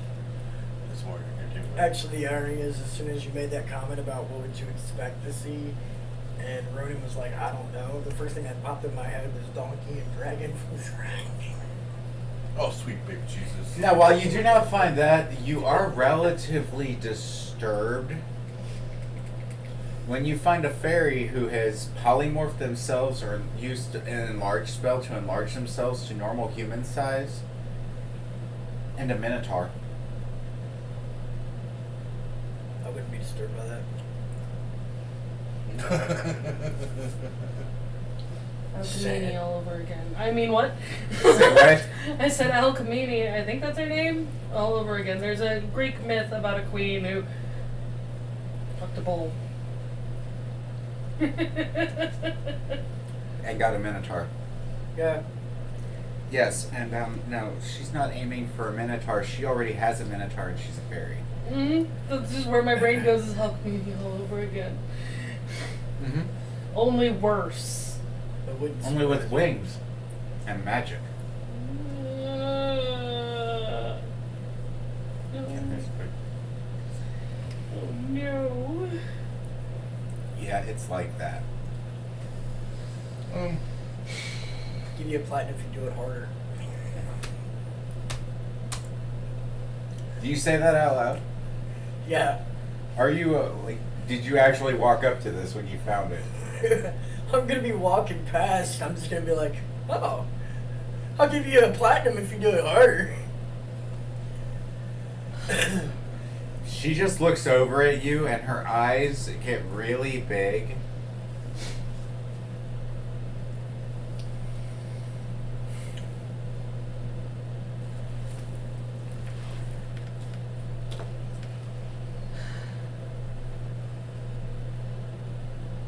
I worry for the well-being of anybody who comes in contact with Whisp. That was a low roll. On the Constitution save. Minotaurs. Jesus. And a 24 on this strength check. Oh God, she's gonna break her.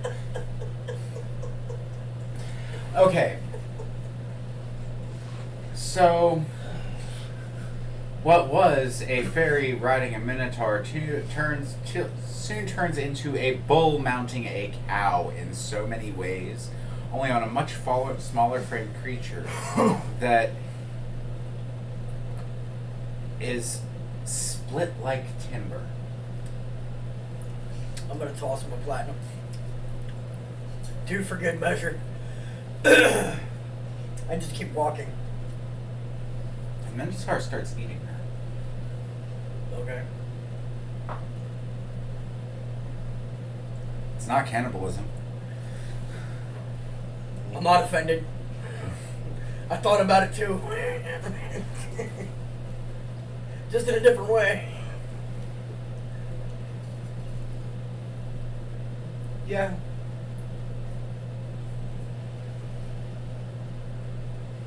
Physics happens, but bribing people to do terrible things that have a naturally evil nature doesn't exactly go well for the good-natured creature.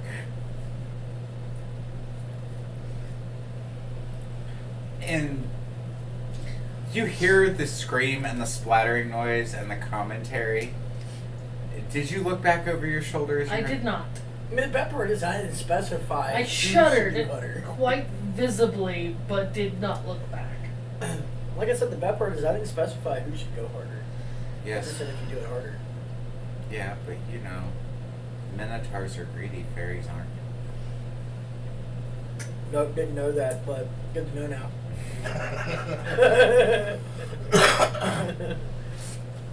I figured they were equally greedy. Depends. Fairies want sweets and tricks and pranks and mischief. Minotaurs want gold and platinum and money and a hoard to hide in like dragons most of the time. Well, I mean, technically, she got those, you know, bits of mischief and pranks. It's all fun and games until somebody gets ripped in half. And then it's just games. Right? It wasn't fun anymore. I'm not having fun no more. No more fun! Ah! And then he ate her. I'm gonna head back out the door and explore the staircase. Up or down? Go down. Ronin, what are you doing after seeing this? Probably hurling. That was a little fucked up. What? It's I mean, just he Tuesday. split her in half and then ate her. Or Yeah. started eating her. Like Actually, the about fuck? 2 minutes into his meal, her having returned to her normal size, the enlarged spell obviously breaking for very real reasons, like she's no longer able to concentrate on it.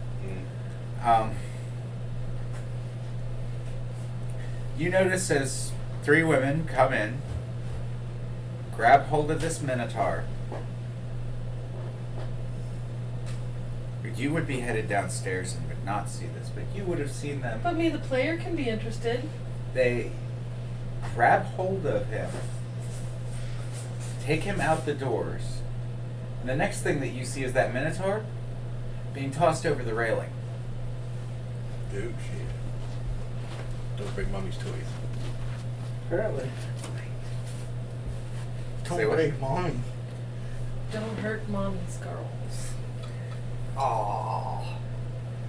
Damn. You creamed on yourself, Pudgy. Yeah, I was trying to get pleasure out of my, like, caramel milk, but apparently, like, my crotch wanted a taste first. You know, And this is why Wisp should never go in and see these things. and Wisp also would have seen the same said minotaur get thrown off the banister. I'm just gonna laugh. How long does he scream for? We're counting the depth. Exactly. One Mississippi, 2 Mississippi, 3 Mississippi.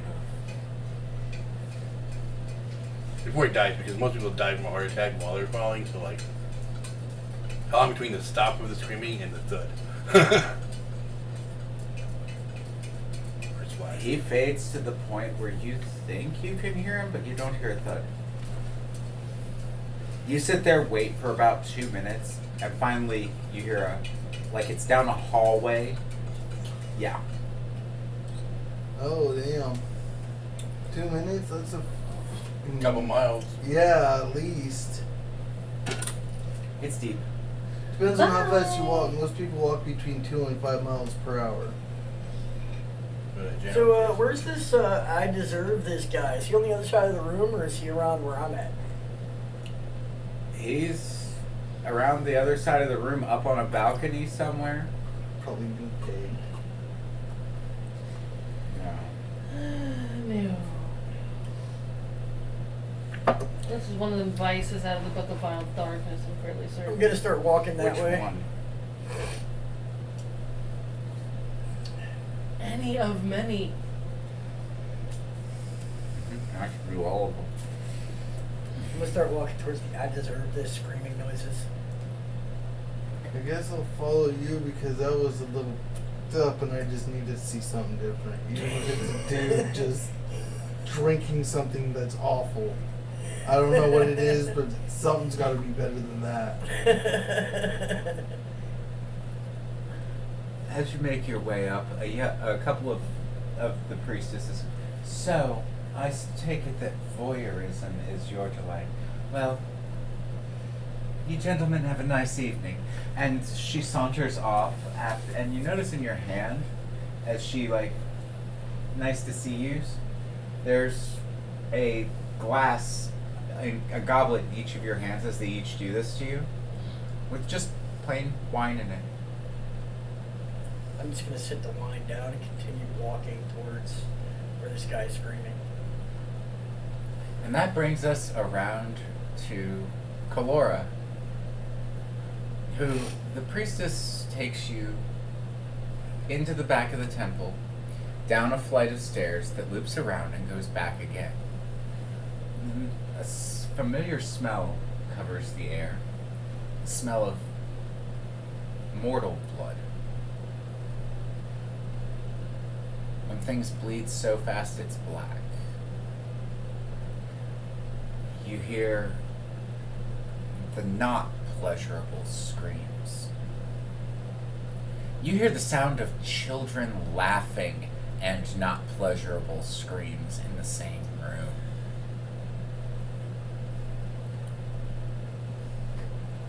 And all kinds of other things. And she looks at you and says, not everyone here is of their consent. Every now and then, the guards, they make a sacrifice. Sometimes it's one of their own, even. Those ones are particularly fun. Always acting like they're this big macho thing. And then, with a couple drops of poison, and a couple gold to the local poor population, constantly plagued by a bullying guard. And things get interesting. But this is one of our worst consent issues that we've had. And it's a room that's opens up inside, and there's a cage in the middle of the room. And there are approximately 15 children who look to be, though of difference, each one of a minority race, so not human, elf, dwarf, but we're talking like goblin children, a few bugbear children, a hobgoblin child, a changeling, a fey child, and a half-orc, to name a few. And they're beating this man brutally in the middle of an arena-type domed cage, like, think WWE Hell in a Cell. Okay. 15 of these kids and this one dude. Okay. These kids are mobbing this man. In a full rotunda, other than pathways down in and out of this arena, are bleachers lined with people. Each of them waving bags of coins and placing bets while bookies come through. They're betting on how many minutes he'll live.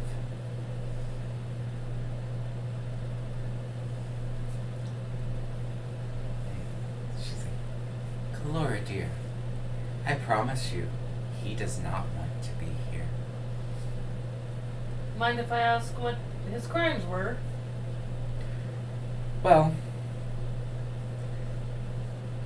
for starters, the one that would get your hackles up would be the Arakakra egg omelets that he served at his last dinner party.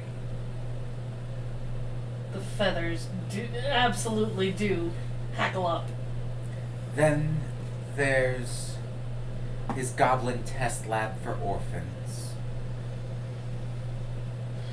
We found that about the 650th ring of the spiral, 3 doors over.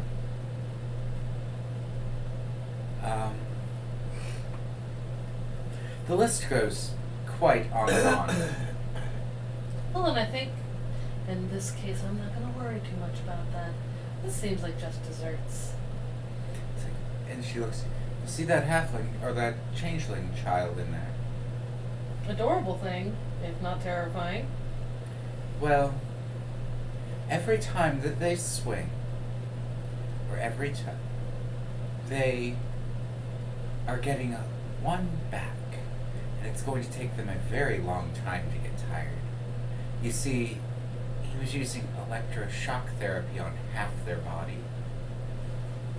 That particular child's body. To try and make them change forms halfway. Tell them to change and hit the button and see if it stops it. Up the voltage if it doesn't until it does. All I can think of is Batty from Ferngully. Only in a bad way. Yeah.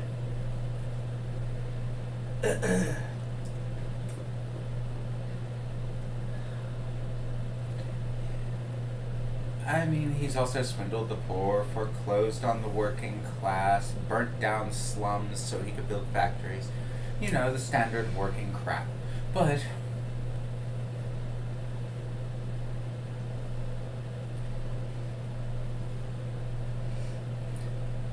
all vices are fed here. I mean, these people are feeding a gambling vice for blood sport.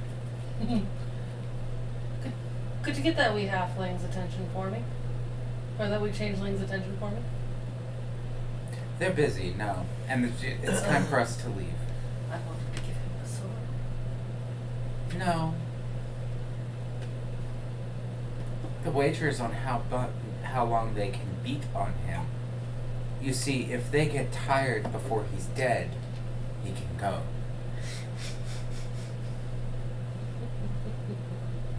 But they all have to be tired at once. They've been at this in shifts. We let them eat, go to the bathroom, take naps. There are about 50 children in total. Eventually they'll all get tired of kicking and they'll get bored. Except for that changeling. She hasn't slept in 2 days. About this time you watch as this kid's foot connects heel first with his grill work, and all you hear is crunch and blood goes spraying across the ground in front. I slip another nice ration, some of the better jerky, and like good berries and all that good ration. And could you put this on their snack table? They wipe, they do, and they go and they walk it over to the snack table, and you watch this kid look over, wipe their brow, walk over to the snack table, pick up a bottle you would recognize to be a healing potion, pour it on the guy as he's walking back snacking on one of your sandwiches, and then do it again. Hey, if I can't interfere, I'm at least going to give a little bit of my food in support. And the last thing as you're being ushered out that you hear is, I'm not going to stop until you beg me to kill you. And they kick him in the face again and pour more health potion on his head. God, I love that. Not really sure how old this kid was. I mean, we're talking about a changeling, but... That's amazing. That's amazing. Oh. For the court of public opinion to be so strong.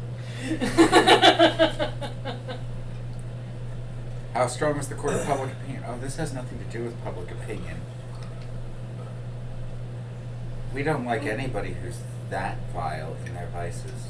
That's what the 666th floor of the spiral is for.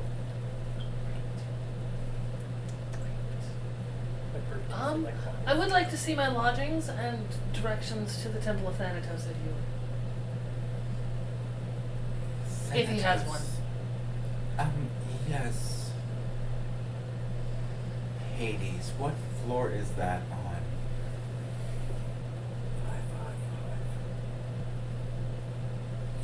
555.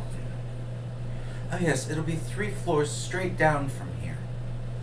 Wonderful, thank you. Is the Temple of Thanatos. But as to your lodgings, we should probably collect your friends. I'm sure they've managed to get themselves into some trouble between now and then. Feel free to collect them. I'm paying for myself. Trust me, they've probably already paid for something, whether they realize it or not. It's good. And about that time, you would be heading down, and most of them seem to be very odd, cultish type places. You're definitely in the right area for what you're looking for. And the two of you wandering over to Mr. I Deserve This, you find a man who is strapped to a rack, you know, wrist and ankle restraints, Mm-hmm. with... You were expecting to find some kinky ass what the hell. Part of it you're pretty sure could be considered kinky, until you realize that that's not some sort of a leather sheathing over his parts.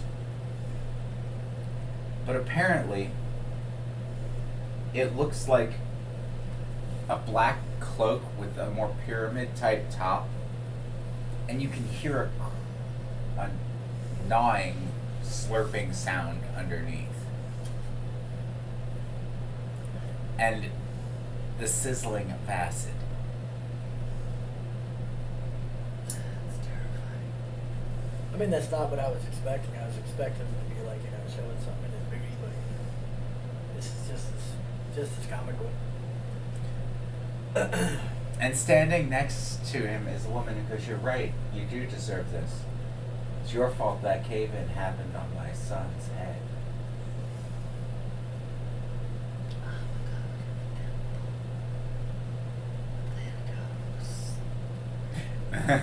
I'll be back for bedtime.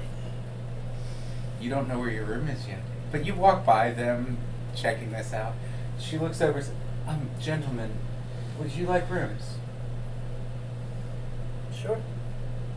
Now, if you haven't figured it out yet, keep your really heinous things private. If you can get them to consent to it, though, anything goes. And the gloves are off as to how you get them to consent. And we don't report anything to the authorities. Okay. You fuck up bad enough to piss us off, well, we have a section for people like that. Yeah. Just to my lodgings, please. Say what? Just to my lodgings, please. Okay, and as you get there, you would find a beautiful, like, futon-style mattress and a very lavish silken room, iced drinks in a carafe, a reasonable little snack bar with a charcuterie tray. I figure I'll offer them a platinum for each of us. A platinum for me, Torin, and Ronan. For room and board. Money does talk. Far be it from me to go and say no to that stuff. So will you be staying in one lodging, 2, 3, 4? How many rooms? 3?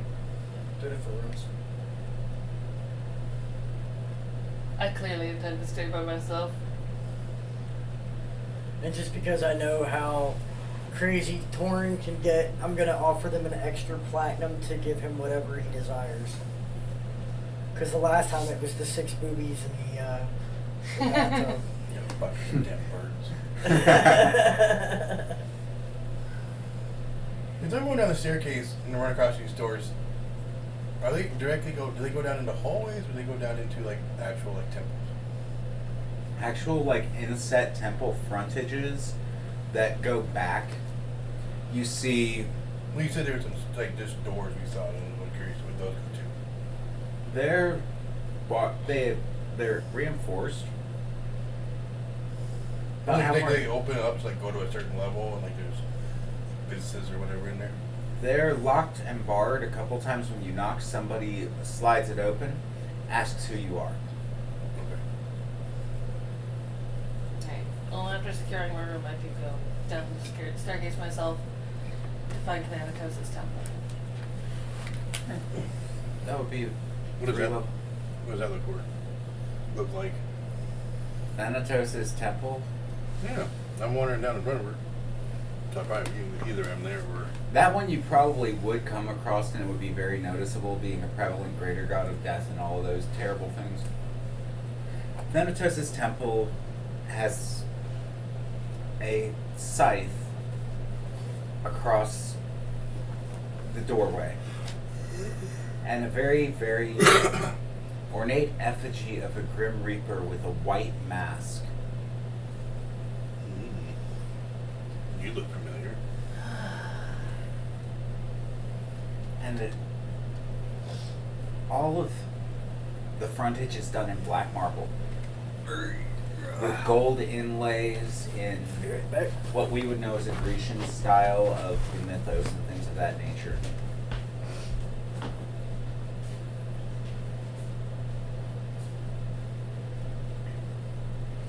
There are 2 guards at the door, both of them wearing long toga-styled robes. One female, one male. Both of them well-muscled and clad for the warmth of the area that they're in, and the temple inside itself, which is kept relatively toasty. Thanatos also being a god of oracles, there's a methane smell that escapes from underneath the doors.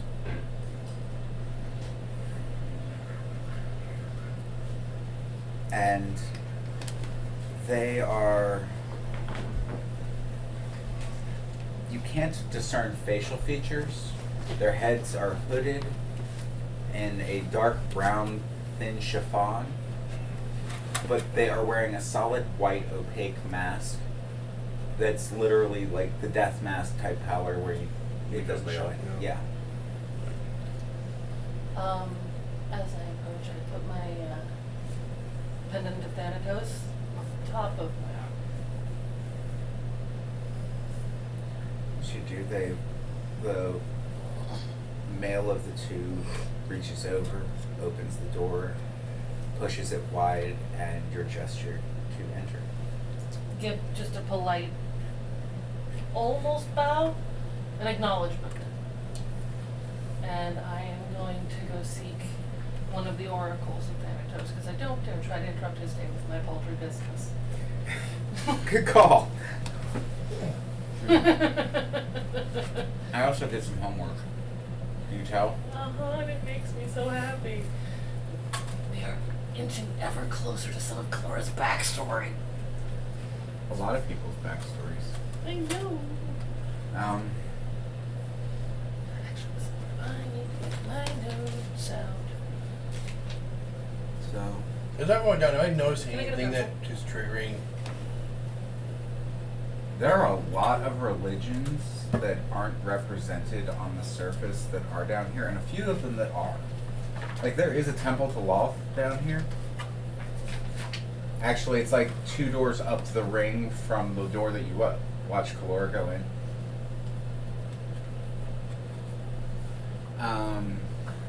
Have I seen any deities that appeal to my nature? What nature are you trying to have appealed to? Well, I'm a chaotic neutral, but I didn't pick a deity when I was doing my. What kind of a god are you looking for? Yeah, that's a question. Well, I know I'm a dragonborn, so I have my ancestors. Sounds good, Tiamat. Yeah, that's what I was thinking. Do you want to taste my waffle mix? It's waffle milk. Waffle milk. Yeah. Made with Oreos. No. It's caramel milk, but it tastes just like waffles. Oh. Yeah. Yeah, it does. Yeah. So, how to place this?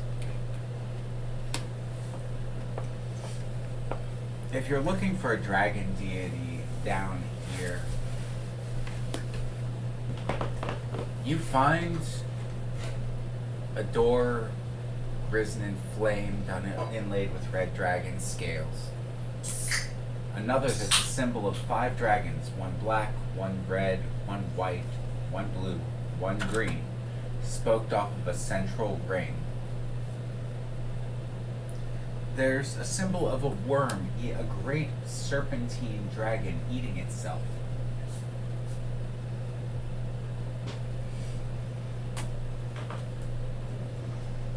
The same temple?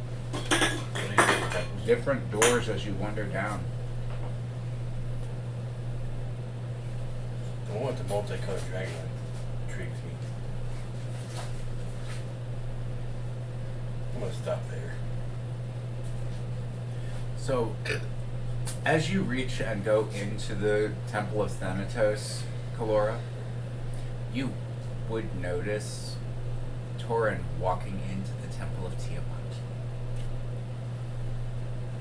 That suits. And I'm here for other business. And Wisp, what are you doing in the bar of many desires? Just watching. There's really nothing else I'd be doing other than watching and maybe eating.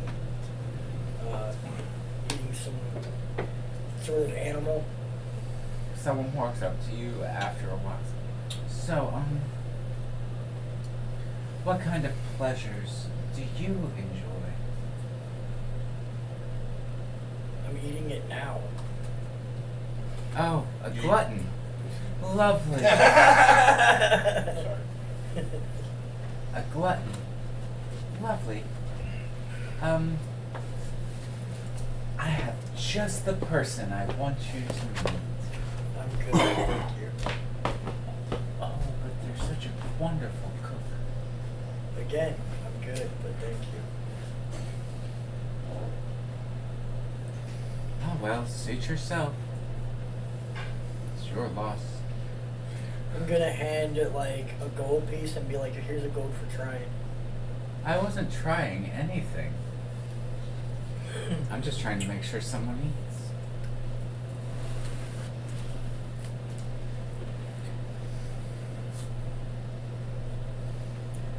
And that would bring us to you, Mr. Ronin.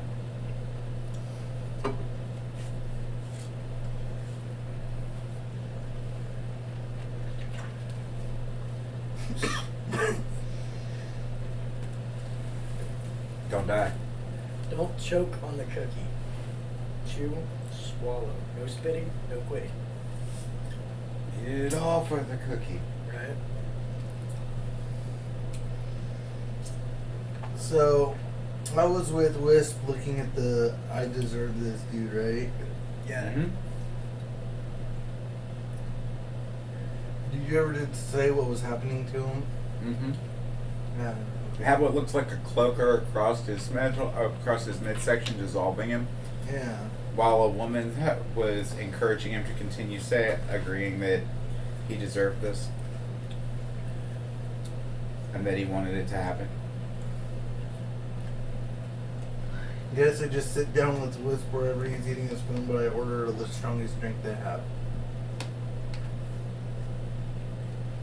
They look at you. The strongest drink we have. Yup. Then they look at you, Wisp, and raise an eyebrow, looking at your friend. The strongest drink we have? It says bed, he's got a lay in it. I just paid for his room. Fair enough. She wanders off. The strongest thing we have. The fuck am I gonna give him? Well, if I mix that with that and a little bit of that and then add that to it, that would be the strongest thing we could possibly have. What are you up to? It's not me. It's Ronin. Ronin just asked him for the strongest drink they have. And a temple of vices and desires. I literally just told him flat out, I paid for his room, but he can make his bed, so he's got to lie in it. Oh, sweet Jesus. I'm gonna get fucked up again. And it won't be me trying to kill you. If he ends up getting, a blowjob from an acid breather, it's not my fault. That's his. Like, I just paid for his room. What happens to him is him. But if I pay for you to get a blowjob from an acid breather and don't tell you, then that's... Good luck. I mean, it's on me, but good luck. I have a feeling Wisp might be ace. Might be what? Ace. Asexual. Possibly. Not really interested. Wisp is interested. It's a matter of like, there's only certain things that he's interested in, and it only depends on whether or not if he feels it's a trustworthy situation. Got it. He's pant, but Semi-gummy. he's picky.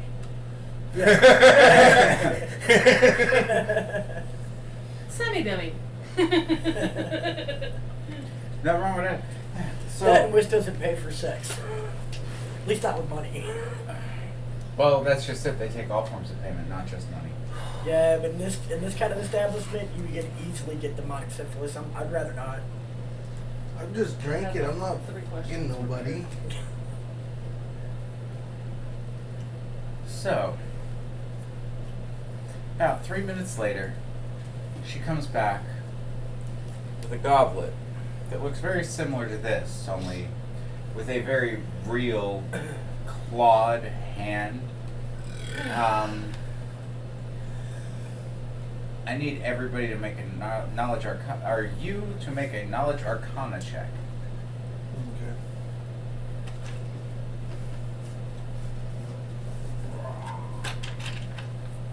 Good thing I just added proficiency to my arcana when I leveled You're up. sitting at the table, so yeah. I'm pretty sure that mine's going to be higher than yours. 29. Hey, you definitely notice. Was that a natural 20? It was a 19 with my plus 10 for arcana. Yeah, My the level arcana 7 had a plus bonuses, 5. man. I'll get 21. that next turn for my character. 16 plus 5 is 21. 16 plus 5 is 20. Alright, so So they just added proficiency to you that one. both when I would leveled definitely up. recognize this. So the glass would be considerably bigger than this, probably able to hold like 3 times what this does. Ooh, good old 1 liter. Possibly 2. Yeah. But the hand that's wrapped around it, you would recognize to be a mind flayer's forearm and hand fashioned into a glass holder for a goblet. That's gorgeous. The liquid inside of it has a strange, minorly sparking, bluish fog rolling off of it that brings a light scent of burning peat moss, while the liquid underneath of it bubbles slightly, like dry ice type bubbles, and adds an aroma of some sort of exotic fruit and a strange form of grain alcohol. Can I roll to be able to smell this since I have like supreme senses? Oh, you would totally be able to smell this without rolling. It's rolling across like a 10-foot radius around it. But I'm saying, like, would I be able to smell and identify what kind of liquid this is and how fucked up it's gonna get it? Very fucked up is about all you can get out of it. As to what's in there, Alright. you're not sure. You're also not that sure that it's not served in that glass for a reason.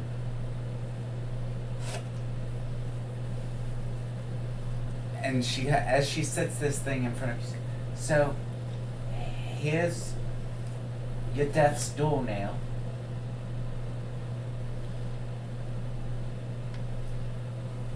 And she sits this glass in front of you, and then grabs one of the candles from the candelabra in the middle of your table.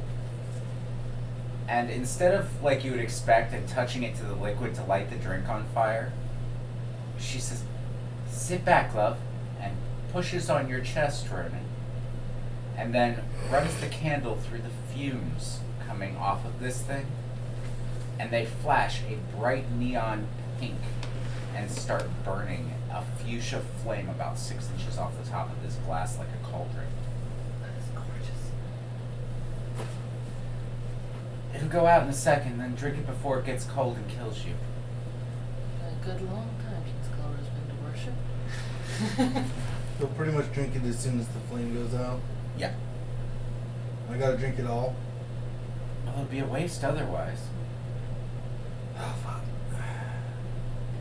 I didn't know I was gonna be drinking 2 liters at once, but alright. You said the strongest drink we have. There it is. Death's Door now. Didn't know there'd be 2 liters of it though. You didn't ask. Nobody asked how big the drink was. By the way, we recommend normally sharing them on like 6 people. Everybody Make else some want friends. No, I'm good. Come on. Join me, Wisp. No. Join me. Anybody? No? Colora.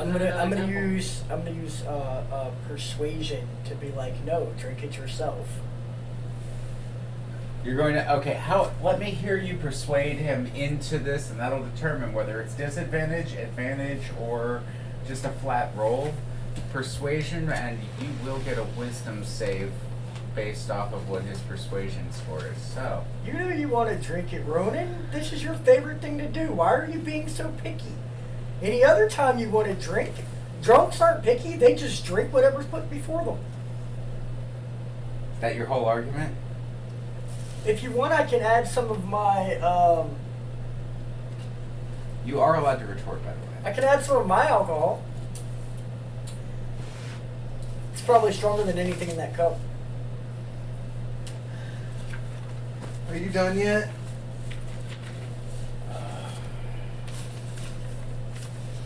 Sounds like the worst argument ever.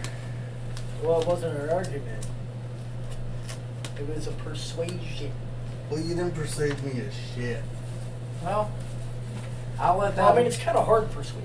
Yeah, the dice are gonna have to answer that one.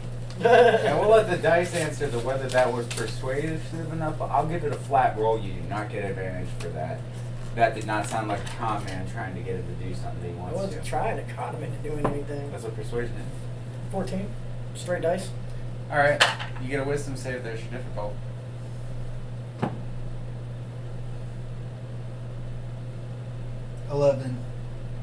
It was persuasive. It was pretty persuasive. I mean, you hear those words.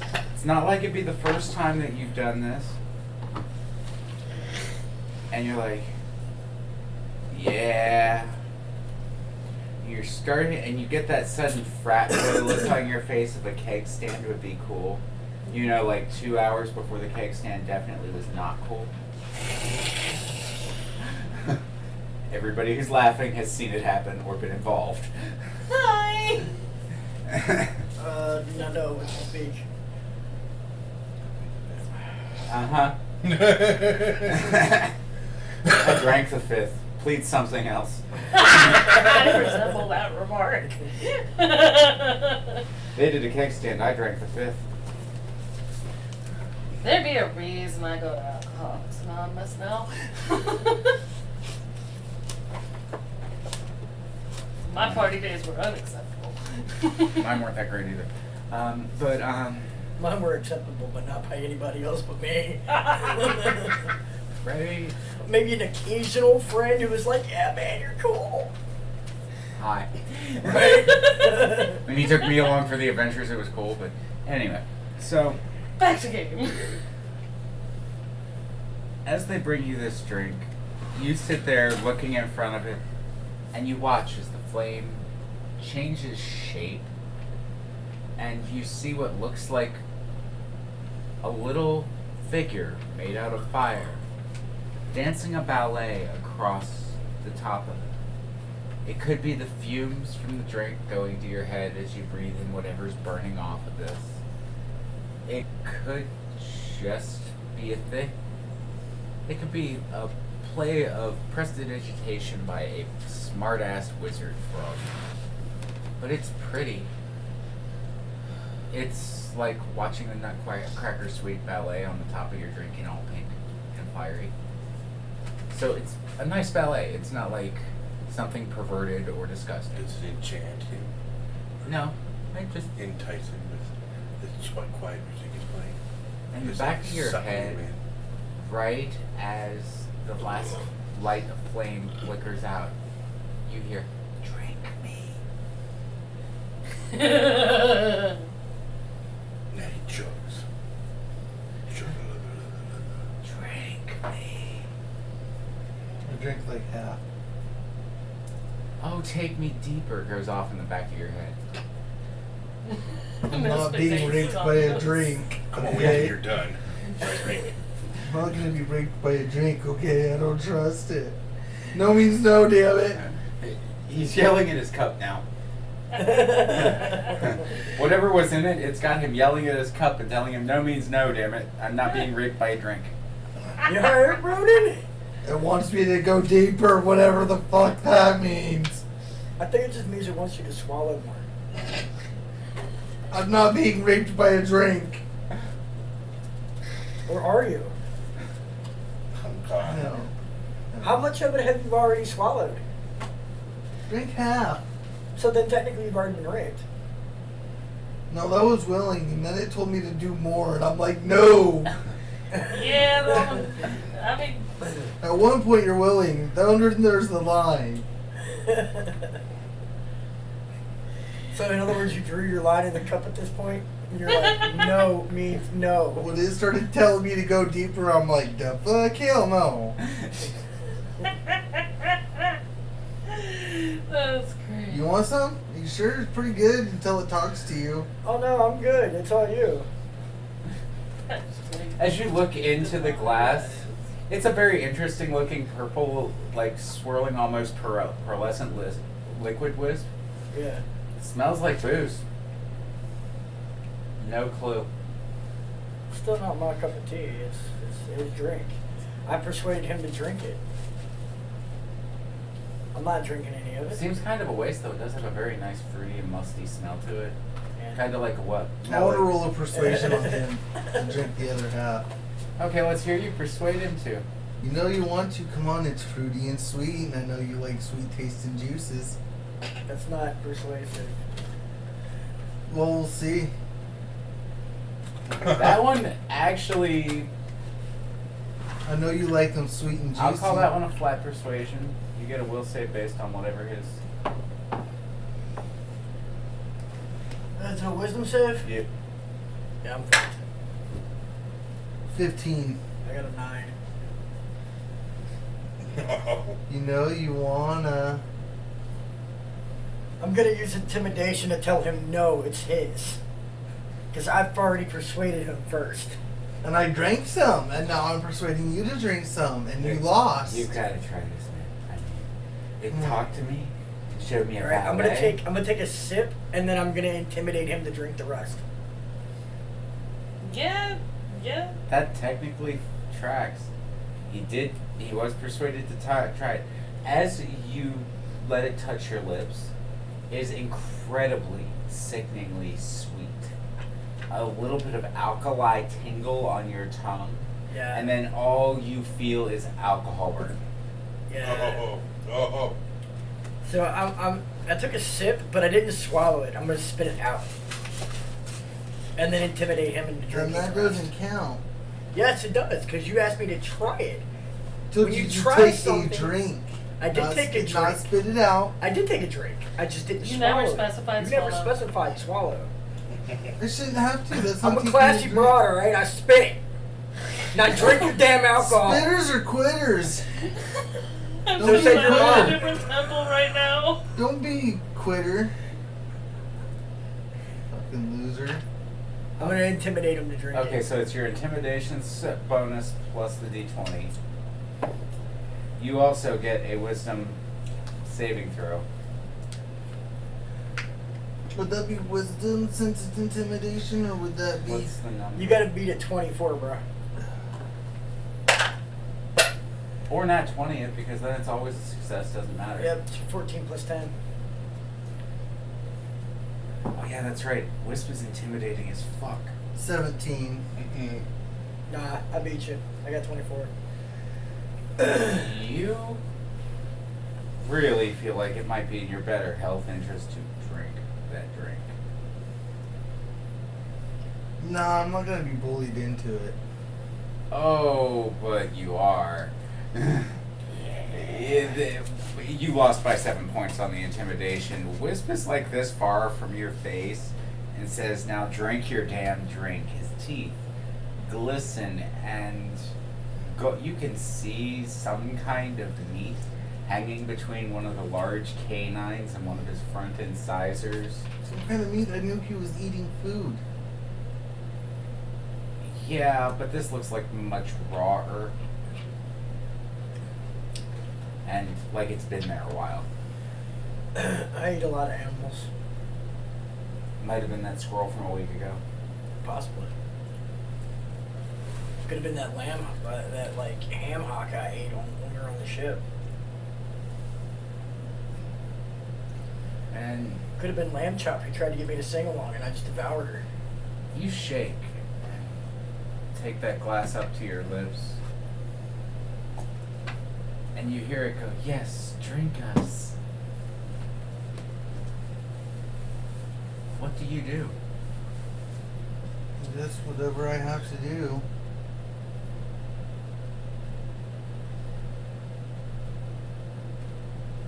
Well, you have options.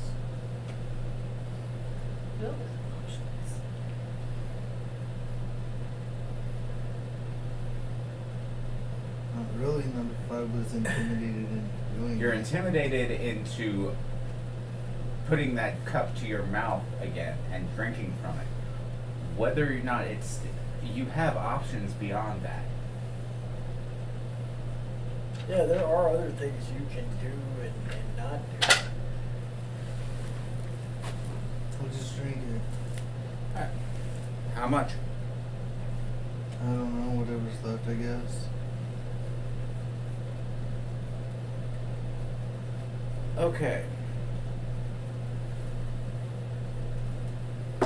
So, go ahead and make a Constitution saving throw.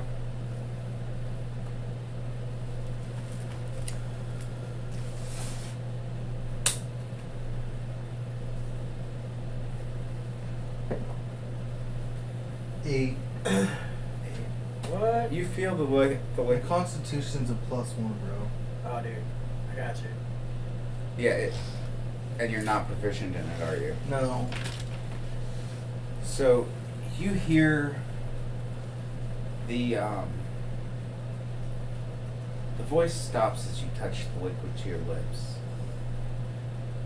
You are able to drink back just a little of it before you lose motor function in that hand and drop the goblet. It shatters to the floor, spilling this liquid which seems to start deteriorating the wood of the bench you're sitting on. And rolling out of the very bottom of the glass, approximately this big, is a brain on 4 feet. Did you say a brain on 4 feet? Uh-huh. Yes, this big. You guys have faced one of these before. Okay. Not exactly like this one. It's this big. You should pick it up and eat it. I'll, maybe you should pick it up and eat it. I'm not there. I'm just telling you. You're a cat, and it's a weird thing. I am a cat, and it is a weird thing, but typically I would want to, like, investigate it, so I'm Go down there and probably sniff gonna, it. like... Go down there and sniff it. Fuck no, I ain't sniffing that. Go sniff that. I'm gonna try and put it in a flask. Will it fit in a flask? It's too big to be stuffed in the hole of a flask. It's Do you have those jars? that big. I do have jars, you're right. Can I put it in a jar? Itty bitty. Yeah. Itty bitty. Because we didn't use them all when we were making those things. Yeah, that's right, we were. We gotta put it in the jar? Yeah. Okay, cool. I'm gonna put it in the jar. Roll the hit. It does move pretty quick. Yo. What And am I rolling to hit? it's an improvised weapon, so we're not trying to kill it though. We're trying to capture it. yeah, dexterity in order to actually that put the be jar around it and capture it. Was that an improvised weapon or an unarmed strike? It's an improvised weapon because it's a jar. Then I would get a 14 on that. 14 actually just hits. Yes! So it's bouncing around like inside this jar, as small as it is, as quick as it's moving. It's like catching a cockroach. It's not that they're durable, it's just that they're little and hard to hit. So you manage to get it jarred up and it starts crawling and whipping these tentacles about this long off of it in every direction. And you hear in the back of your head, "Free me."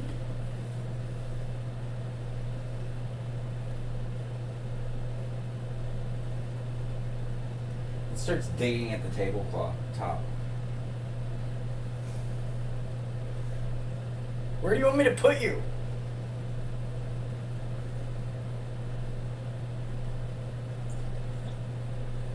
In the back of your head, you say, "Where your brain goes." That's not good.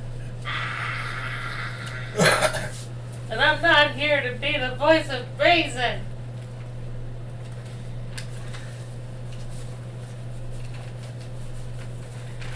There's a reason I use these as monsters. Where do you want me to push you? Where your brain goes.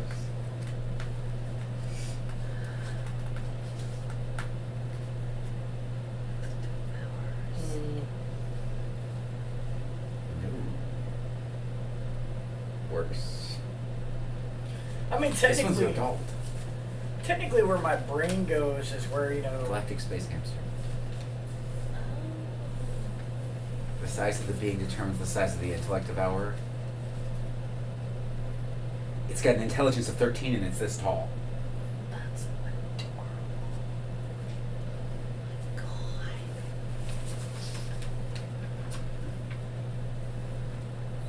After BG3 came out, these things were almost a moot point because it's an intellect devourer, like in all ways, shapes, and forms other than one. It's big. Yep.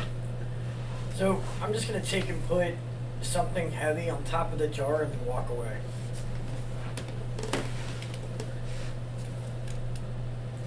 And Ronin, in the back of your head, you hear, "Let me out, Ronin. Yeah. We can be friends. Yeah, no. You could put me in a dog's head." No. I'm not gonna let you take over an innocent dog. How about a cat? I like cats too. Is the Minotaur? Oh, the Minotaur's dead. He's falling last time we heard. I mean, it'd be kind of cool though if you could take this thing and put it inside like a half-dead possum skull, and then that way, you'd have an undead possum right here. That'd be kind of cool. What were you just eating? Huh? What were you just eating? No, I'm not gonna eat it. No, what were you just eating? You said you got food. What were you eating? Oh, the cat was eating like steak and stuff. Oh. And that would bring us to the Temple of Tiamat. We're working on the muses. And we will wrap it up very shortly after that. I could, Ronin, but- while inebriated, you are watching this thing bang against the glass. What about that guy telling the truth? He was taking his blood. It's flopping around. That's true. It's probably drunk itself. And then we get to 2 doors after where Kalora goes in. You find the Temple of Tiamat with the 5 dragons around. Yeah, the one I stopped when I went in. Inside are statues to the 5 chromatic races of dragon: black, white, red, blue, and green. And in the center is a great carving of a statue, inlaid with the according colors of gems, with white for the opal for the white, of the mother of all chromatic dragons, the great Tiamat, with 5 heads one for each of the chromatic races. As if each of them was kind of like pulled from a part of her. Like a head got chopped off and created its own being. Yeah. Kind of. Okay. The priests wandering, there are interesting creatures wandering throughout the temple. They have a collar with strange glowing runes around their necks. They look almost like they're dragonborn, almost like a kobold, and very much like they're winged like a dragon, tails the whole 9 yards. Like a lizard man and a dragon had a baby. But I'm not winged, right? No, you aren't. Ooh. These things have a strange glow behind their eyes, almost hellish like a tiefling's. I'm gonna go up to the Great Mother statue. And I want them to kneel. Okay. I'm gonna pledge my loyalty to follow her. And I'll ask us for wings in return.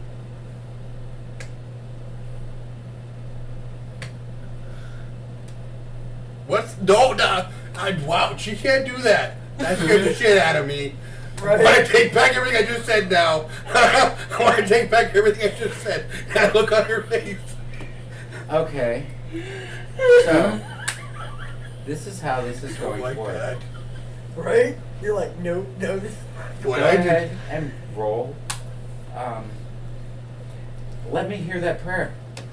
I mean, you say I'm just going to ask for wings. No, you're trying to ask a goddess that birthed all chromatic dragons for a set of wings. What color are your scales? I'm a bronzy gold. Bronze? Mm-hmm. Not a chromatic. Nope, metallic. This will be fun. Okay, so let's hear this prayer. Great Mother, I've heard the stories and legends of old, how we used to have wings and tails. In my quest and in my life's journey, I've always wanted those since I was a child. I simply request, humbly, and respectfully ask for your blessing of the old ways in wings. Well worded. Go ahead and roll a religion check with advantage. That too, right? Yeah, it's 2 dice. And take the Take the Take highest. the highest. Plus your 16. religion. 17. What? Yeah, 17. So, at a 17, you feel a strange energy wash over you. A clawed black hand lays gently on your shoulder. A soft reptilian voice similar in timbre and pronunciation to your own, Okay. in the language of dragonkind, whispers to you, some prayers are answered. Others require work to achieve. Okay. Keep your faith and your path, and perhaps you will fly one day too. And as you look up, what you would see is a black dragonborn woman who has gold markings and scale alterations through her pattern.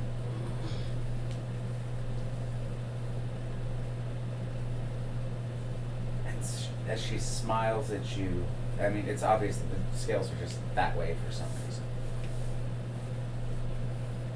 She's like, the mother gives us all special gifts. Find yourself some companions. Return here with them. on the morrow. And perhaps the mother will have given me an answer to your prayer. And he watches this woman, waves her hand. A dimension door opens behind her. She steps through it, and it closes. And what you saw on the other side would have been like a nun's chamber room. So simple bed, simple desk, quill, writing pen, quite a few candles though. So apparently they have an allotment of all the candles you need to be able to read and write. Okay. But come back with your friends and you hear in the back of your mind to come back. Okay. Why you don't look at me like that? She has me so paranoid right now that it's all. That's because I'm paranoid. Don't worry, Kalora will play along to Kalora's knowledge, but the player is like... What did I Making do? deals with the Temple of Tiamat. This is why I put a pit of evil religions in the middle of the city. Something for everybody. Ronin I mean, Kalora is where she gets her chaos from. is in his cups watching a brain run around in a jar.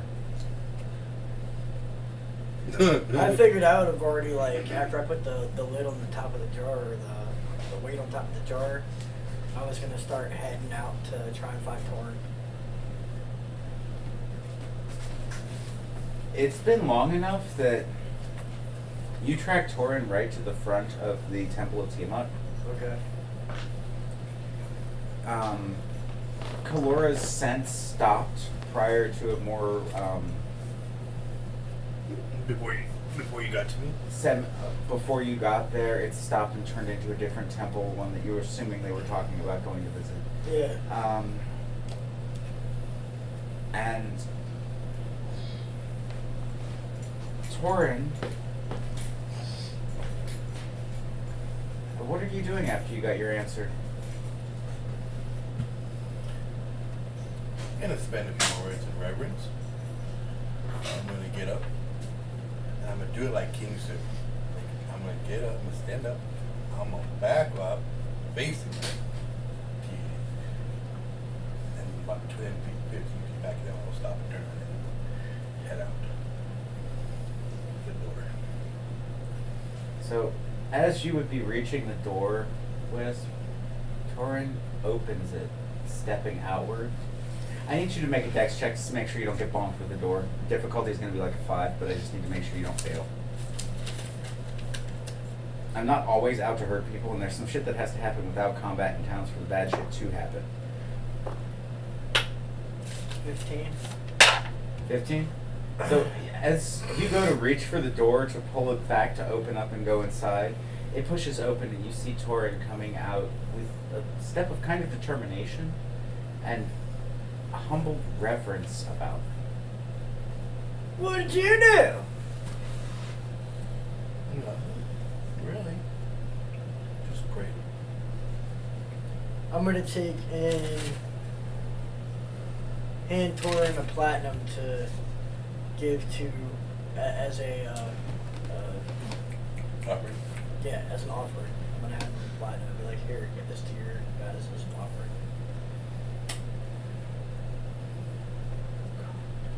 This game just got interesting. Oh, yeah, it really did. I'm gonna break the no tech rule because I know we don't have the Forgotten Realms books. There you go. Here's your new god. Okay. So, It's up to Torin if he wants to give it as an offering, but I'm giving him. by the way, so what are you doing as he hands you that platinum coin? Do I come completely out? Is there an offering box by the door? Nope.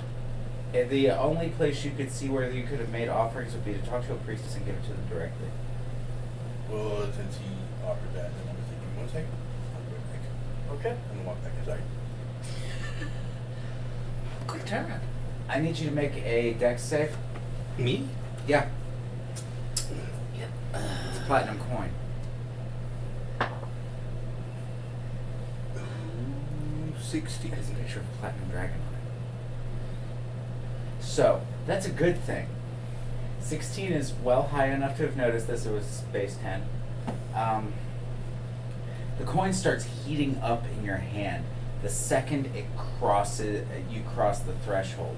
As you let go and drop it, you notice it has a picture of the Platinum Dragon Palor on it. And it is not allowed to cross her threshold. Uh-oh. Shit. You set him up, didn't ya? No, he had no clue. I had no clue. Wisp has no idea about I know, gods. I'm We set that up in the smart. original. He has no idea of the deities. I'm No. just one of It's like, but yeah, the coin drops, bounces, and turns into a molten puddle in the awning, and then seeps into the cracks. How scared am I right now? I don't know. How scared are you right now? You tell me. I feel like I'm a little petrified that happened. It didn't go the way I wanted it to. But then I'm like, it's a dragon. I'm in a dragon temple. Part of my brain's like, dragons are dragons. Because I know a little bit, but not a lot. As you study more into the god that you just devoted yourself to, Yeah, I'm reading. Then I'm learning. the Platinum Dragon Palor is her mortal opposite side of the coin, so to speak. By taking a platinum coin into her temple with his visage on it. Sounds like it's not in the police. No, it was a she will never let that cross the threshold because that would give him some presence in her temple. Mm-hmm. How many people would actually know that, though? Like, Absolutely is it everybody inside the temple. Yeah, Everyone but for, inside for the me, temple, but you're a newbie, so you wouldn't, and now you know. I mean, like, yeah, but is it like a dragonborn that's like, we don't know, like, what god who would we know? Because most of us, How much did you pay attention to religion as a kid growing up? we just had the family deity. That's kind of how the dragonborn are. They're like, Yeah, ancestral the deities type yeah, deal. yeah, it's more patriarchal. We know there's other gods that people worship, but for our, like, the clans, it's mostly like the family patriarch, the first of our kind, like fucking Game of Thrones shit. See, and that being the case then, you would know very little about this. Okay. Yep. So I'm not gonna get murdered for being ignorant. I might get smacked around a smidge, but I'm not gonna. The world might fuck with you a little bit for your ignorance of So some are you things gonna like pick that, the coin but up and try you're, to bring it further in? It molted. It's in the floor, dude. It's Melted. gone. Okay. it melted I'm into the just gonna cracks be of like- the pavement, man. I'm gonna go back outside. Hopefully no one saw that. And I'm gonna leave. Like, As you're Bye. walking away, you do notice that there's actually quite a bit of like the cracks in the set pavement and the floor in this particular area in front of the temple that apparently have been filled with melted platinum. I'm not the first moron to do it. Stuff like, No. like, hey, that's new on the floor. Oh, we're fucking heat. Yeah, About no. that time, you see a little tiefling kid walk up with a platinum coin. They look like they're a pickpocket. And they throw it at the door, watch it bounce off, red hot and starting to melt, roll and keep melting, and then fall into a crack and fill it. They do it for fun. Okay, if you were like an 8-year-old little pickpocket kid and you came up on and you had like 5-10 gold in your pocket, so plenty to eat for the week. Why does it sound like the door keeps opening? Dang, it's here. Yeah, but she already came in, but it sounded like the door kept opening and shutting. She went into the bathroom. Oh, okay. But yeah, so like, think I'm about a- it. If you're a 6-year-old kid and you throw this coin at something, and it's this particular kind of coin, and it melts and fills the cracks in the street every time you do it, you know you're going to go steal more of those coins just to do that. Mm-hmm. There's no TV Being in a this talk your world. friends into doing it too. Yeah, just to watch it happen. Exactly. Mm-hmm. So I'm gonna head back out the door and meet up with Wisp. As soon as he comes out of the door, I'm gonna be like, "So, how did the offering go?" It went. Meaning good. or I'm not bad? sure. Do you want something else to use as an offering? Would that alliance change alignment? Chaotic, so no. I'm chaotic Okay. neutral. Perfect. They wouldn't make me like. Yeah, she's lawful evil. She's beautiful on the picture. She's gorgeous, absolutely stunning. Her scales are very pretty. Over there. Far away So- from me. You would notice that there is a little bit of a red mark on your palm from where the edges of the coin had touched as it got too hot, but that's it. No damage or anything. Just like, you ever burnt yourself accidentally on a lighter tip? Yeah. That type of deal. I'm gonna head back towards where everybody else is staying. Alright. So you see Torin walking by as you leave, we'll get back to Kalora real quick so that we can get everybody pulled in that direction. So, Kalora, methane fumes fill the rooms of the temple. I've been here before. Strange abominations in twisted forms tend to beautiful young women, their eyes half glazed over with magical energy as they stare into oblivion, uttering out prophecy, nonsense, psychosis. Who knows?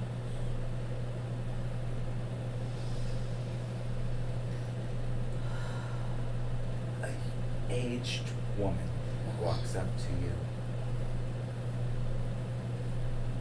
Relatively round, greatly old. Once a very chesty woman, now a very nipples out the belly button woman. A back hunched over. And how may I help you, dear? Opening my pendant, I pull out the 3 photos, one of my parents, one of my mate, and one of my hatchling. And I place them in her hand. I seek to ask my 3 questions. But there are only 3. There are 3 faces.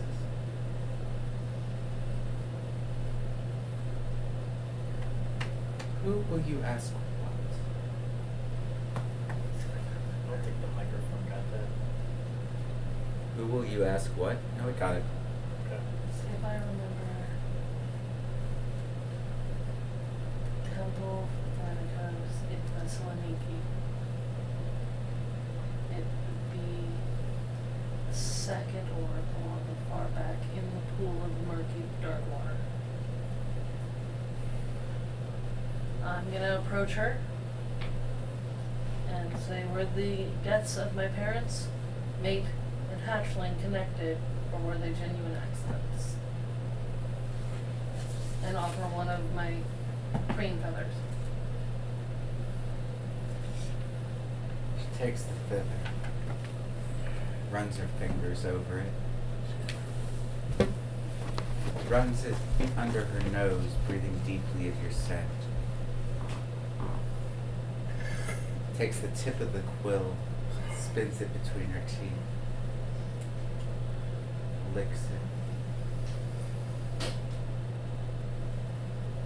stares blankly into the pool as her body floats, or somewhat floats. I'm holding a posture of deep respect. She looks at you and raises a brow. Goes, yes.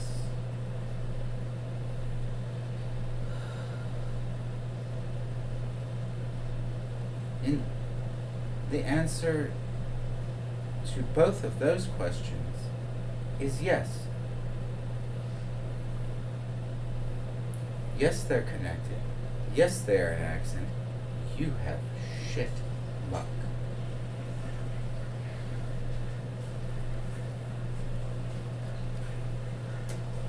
That's all I was looking for.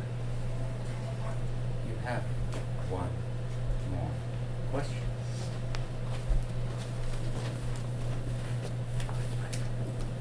Give me the name of anyone else to blame.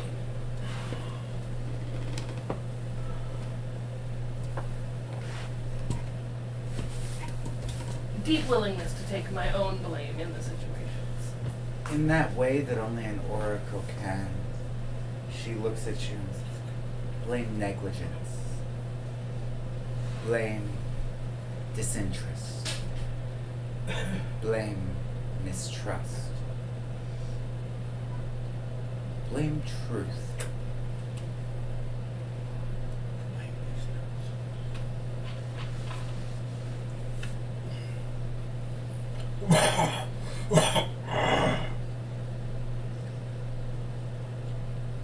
it, to some degree, blame your inborn foul lack of sensibility.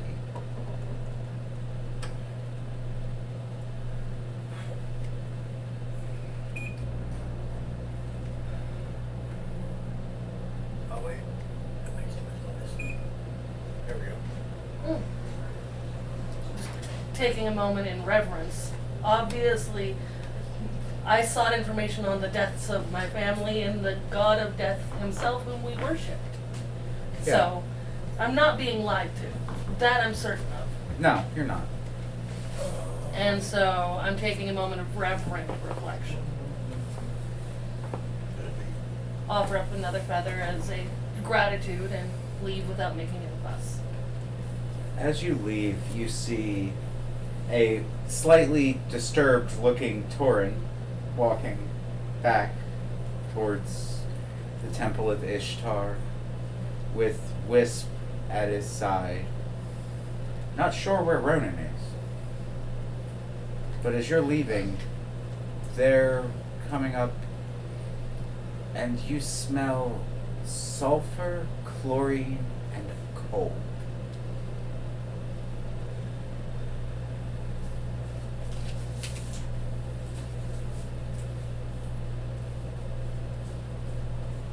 I need to make a religion check.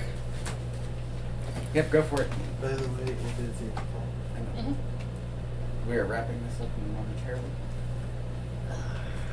On a 9, you give me a bad feeling, but I'm not sure how to place it. Yep, that's about right. Yeah, there's something about wherever you... Calor seems a little standoffish towards you as they walk out of the temple. But as they come out of that temple, you can, in the shadows, see what would look like the traditional picture of the Grim Reaper coming forward with their scythe, almost looming in the shade, formed of the outlines and shadows of the architecture of the building when light comes in through the front gateway. So it looks like a great Grim Reaper is what you are walking into when you open the door, and it's just done with the architecture's outlines and shading. Yep. I do give a quick kneel at the doorway and give my thanks. You never leave Thanatos' door without an additional thank you. You turn around, you see that over your shoulders. Yeah, everybody's got thank you. Thank you for letting me leave. My family chose a I really see her do interesting that. god to worship. I will bow in kind. Just because. Well, You see this, and you would notice that as you go and bow and do your normal put your hand in, you notice that in your hand there's a medallion. It would be the exact same symbol that's on the Temple of Tiamat. It just is in your hand now. And I'm assuming everybody's headed back up to the temple where you have lodgings? yes. Yeah. Yep, I'm going back to my room for quiet reflection. What about you, Ronan? Yeah. You gotta crawl yourself from the table to the bed. I shouldn't be that messed up. It's been like an hour. You. Yeah, that's perfectly fair. Are you leaving the microflare on the table under the glass? Yeah. I'm not taking that with me. Why would I? You're way too drunk to be trusted with that. To trust that around you, more accurate. About that time, so as you're going up to your bed and you all come in, you watch a waitress come by, grab a brain-shaped bottle. It looks like a Mind Flayer's Brain Farm bottle, and it's got a very small opening on the top of it. You watch her go, and the thing goes crawling across the table and jumps in.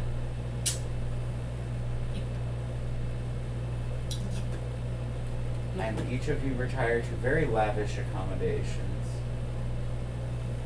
I figured, the accommodations should be lavish considering I paid a platinum for mine, a platinum for Ronin's, a platinum for Tauren, and I even gave him an extra platinum so Tauren could have his desires. And on that note, we are going to call it a night as people are going and melting. And we will see you probably. You gonna bathe before bed? Or you're still covered in mud and honey? I would bathe. I would crawl into bed. Still covered. I'm just like, we haven't addressed, like, she's been running around covered in mud and honey. I'm like, That's okay. Humility is like the end all be all in the Temple of Thanatos. Yeah, everything's equal in one thing: dying. I was strategic. Okay. You But- walk in there, you are no better than anyone or anything else in the room. Even Thanatos himself will die. Yeah, he just wakes up in the morning. He just walks it off. It's funny. I'm dead. Okay, I'll see you in the morning, Ralph. So, thank you again for joining us. Please like, share, subscribe. Tell your friends about our insanity. We wouldn't mind their joining us either. That would be why Other than that, see you for lots of gaming streams and other things, and we'll be back, I think, next Sunday still, right? Yep, I believe so. I will look at the calendar again later. Alright, cool. I should have it right here. Because I meet schedules.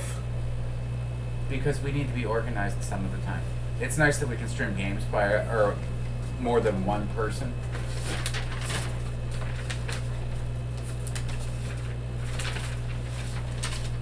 No, I haven't. See, now you see why I looked at you like that when you said you were going to bow down to Tiamat. I haven't done anything fucking stupid yet. Yeah. We'll see how this goes. I already like came up with like what I'm gonna say next week to like try to talk you all into coming with me. Yeah, that's part of why I'm cutting it here, so you've got time to actually think I've about been it. thinking about it, like, ooh, I got this. I got this. I'm gonna lie my ass off. Well, guys, we'll see you next week. Love, peace, and chicken grease. Bye.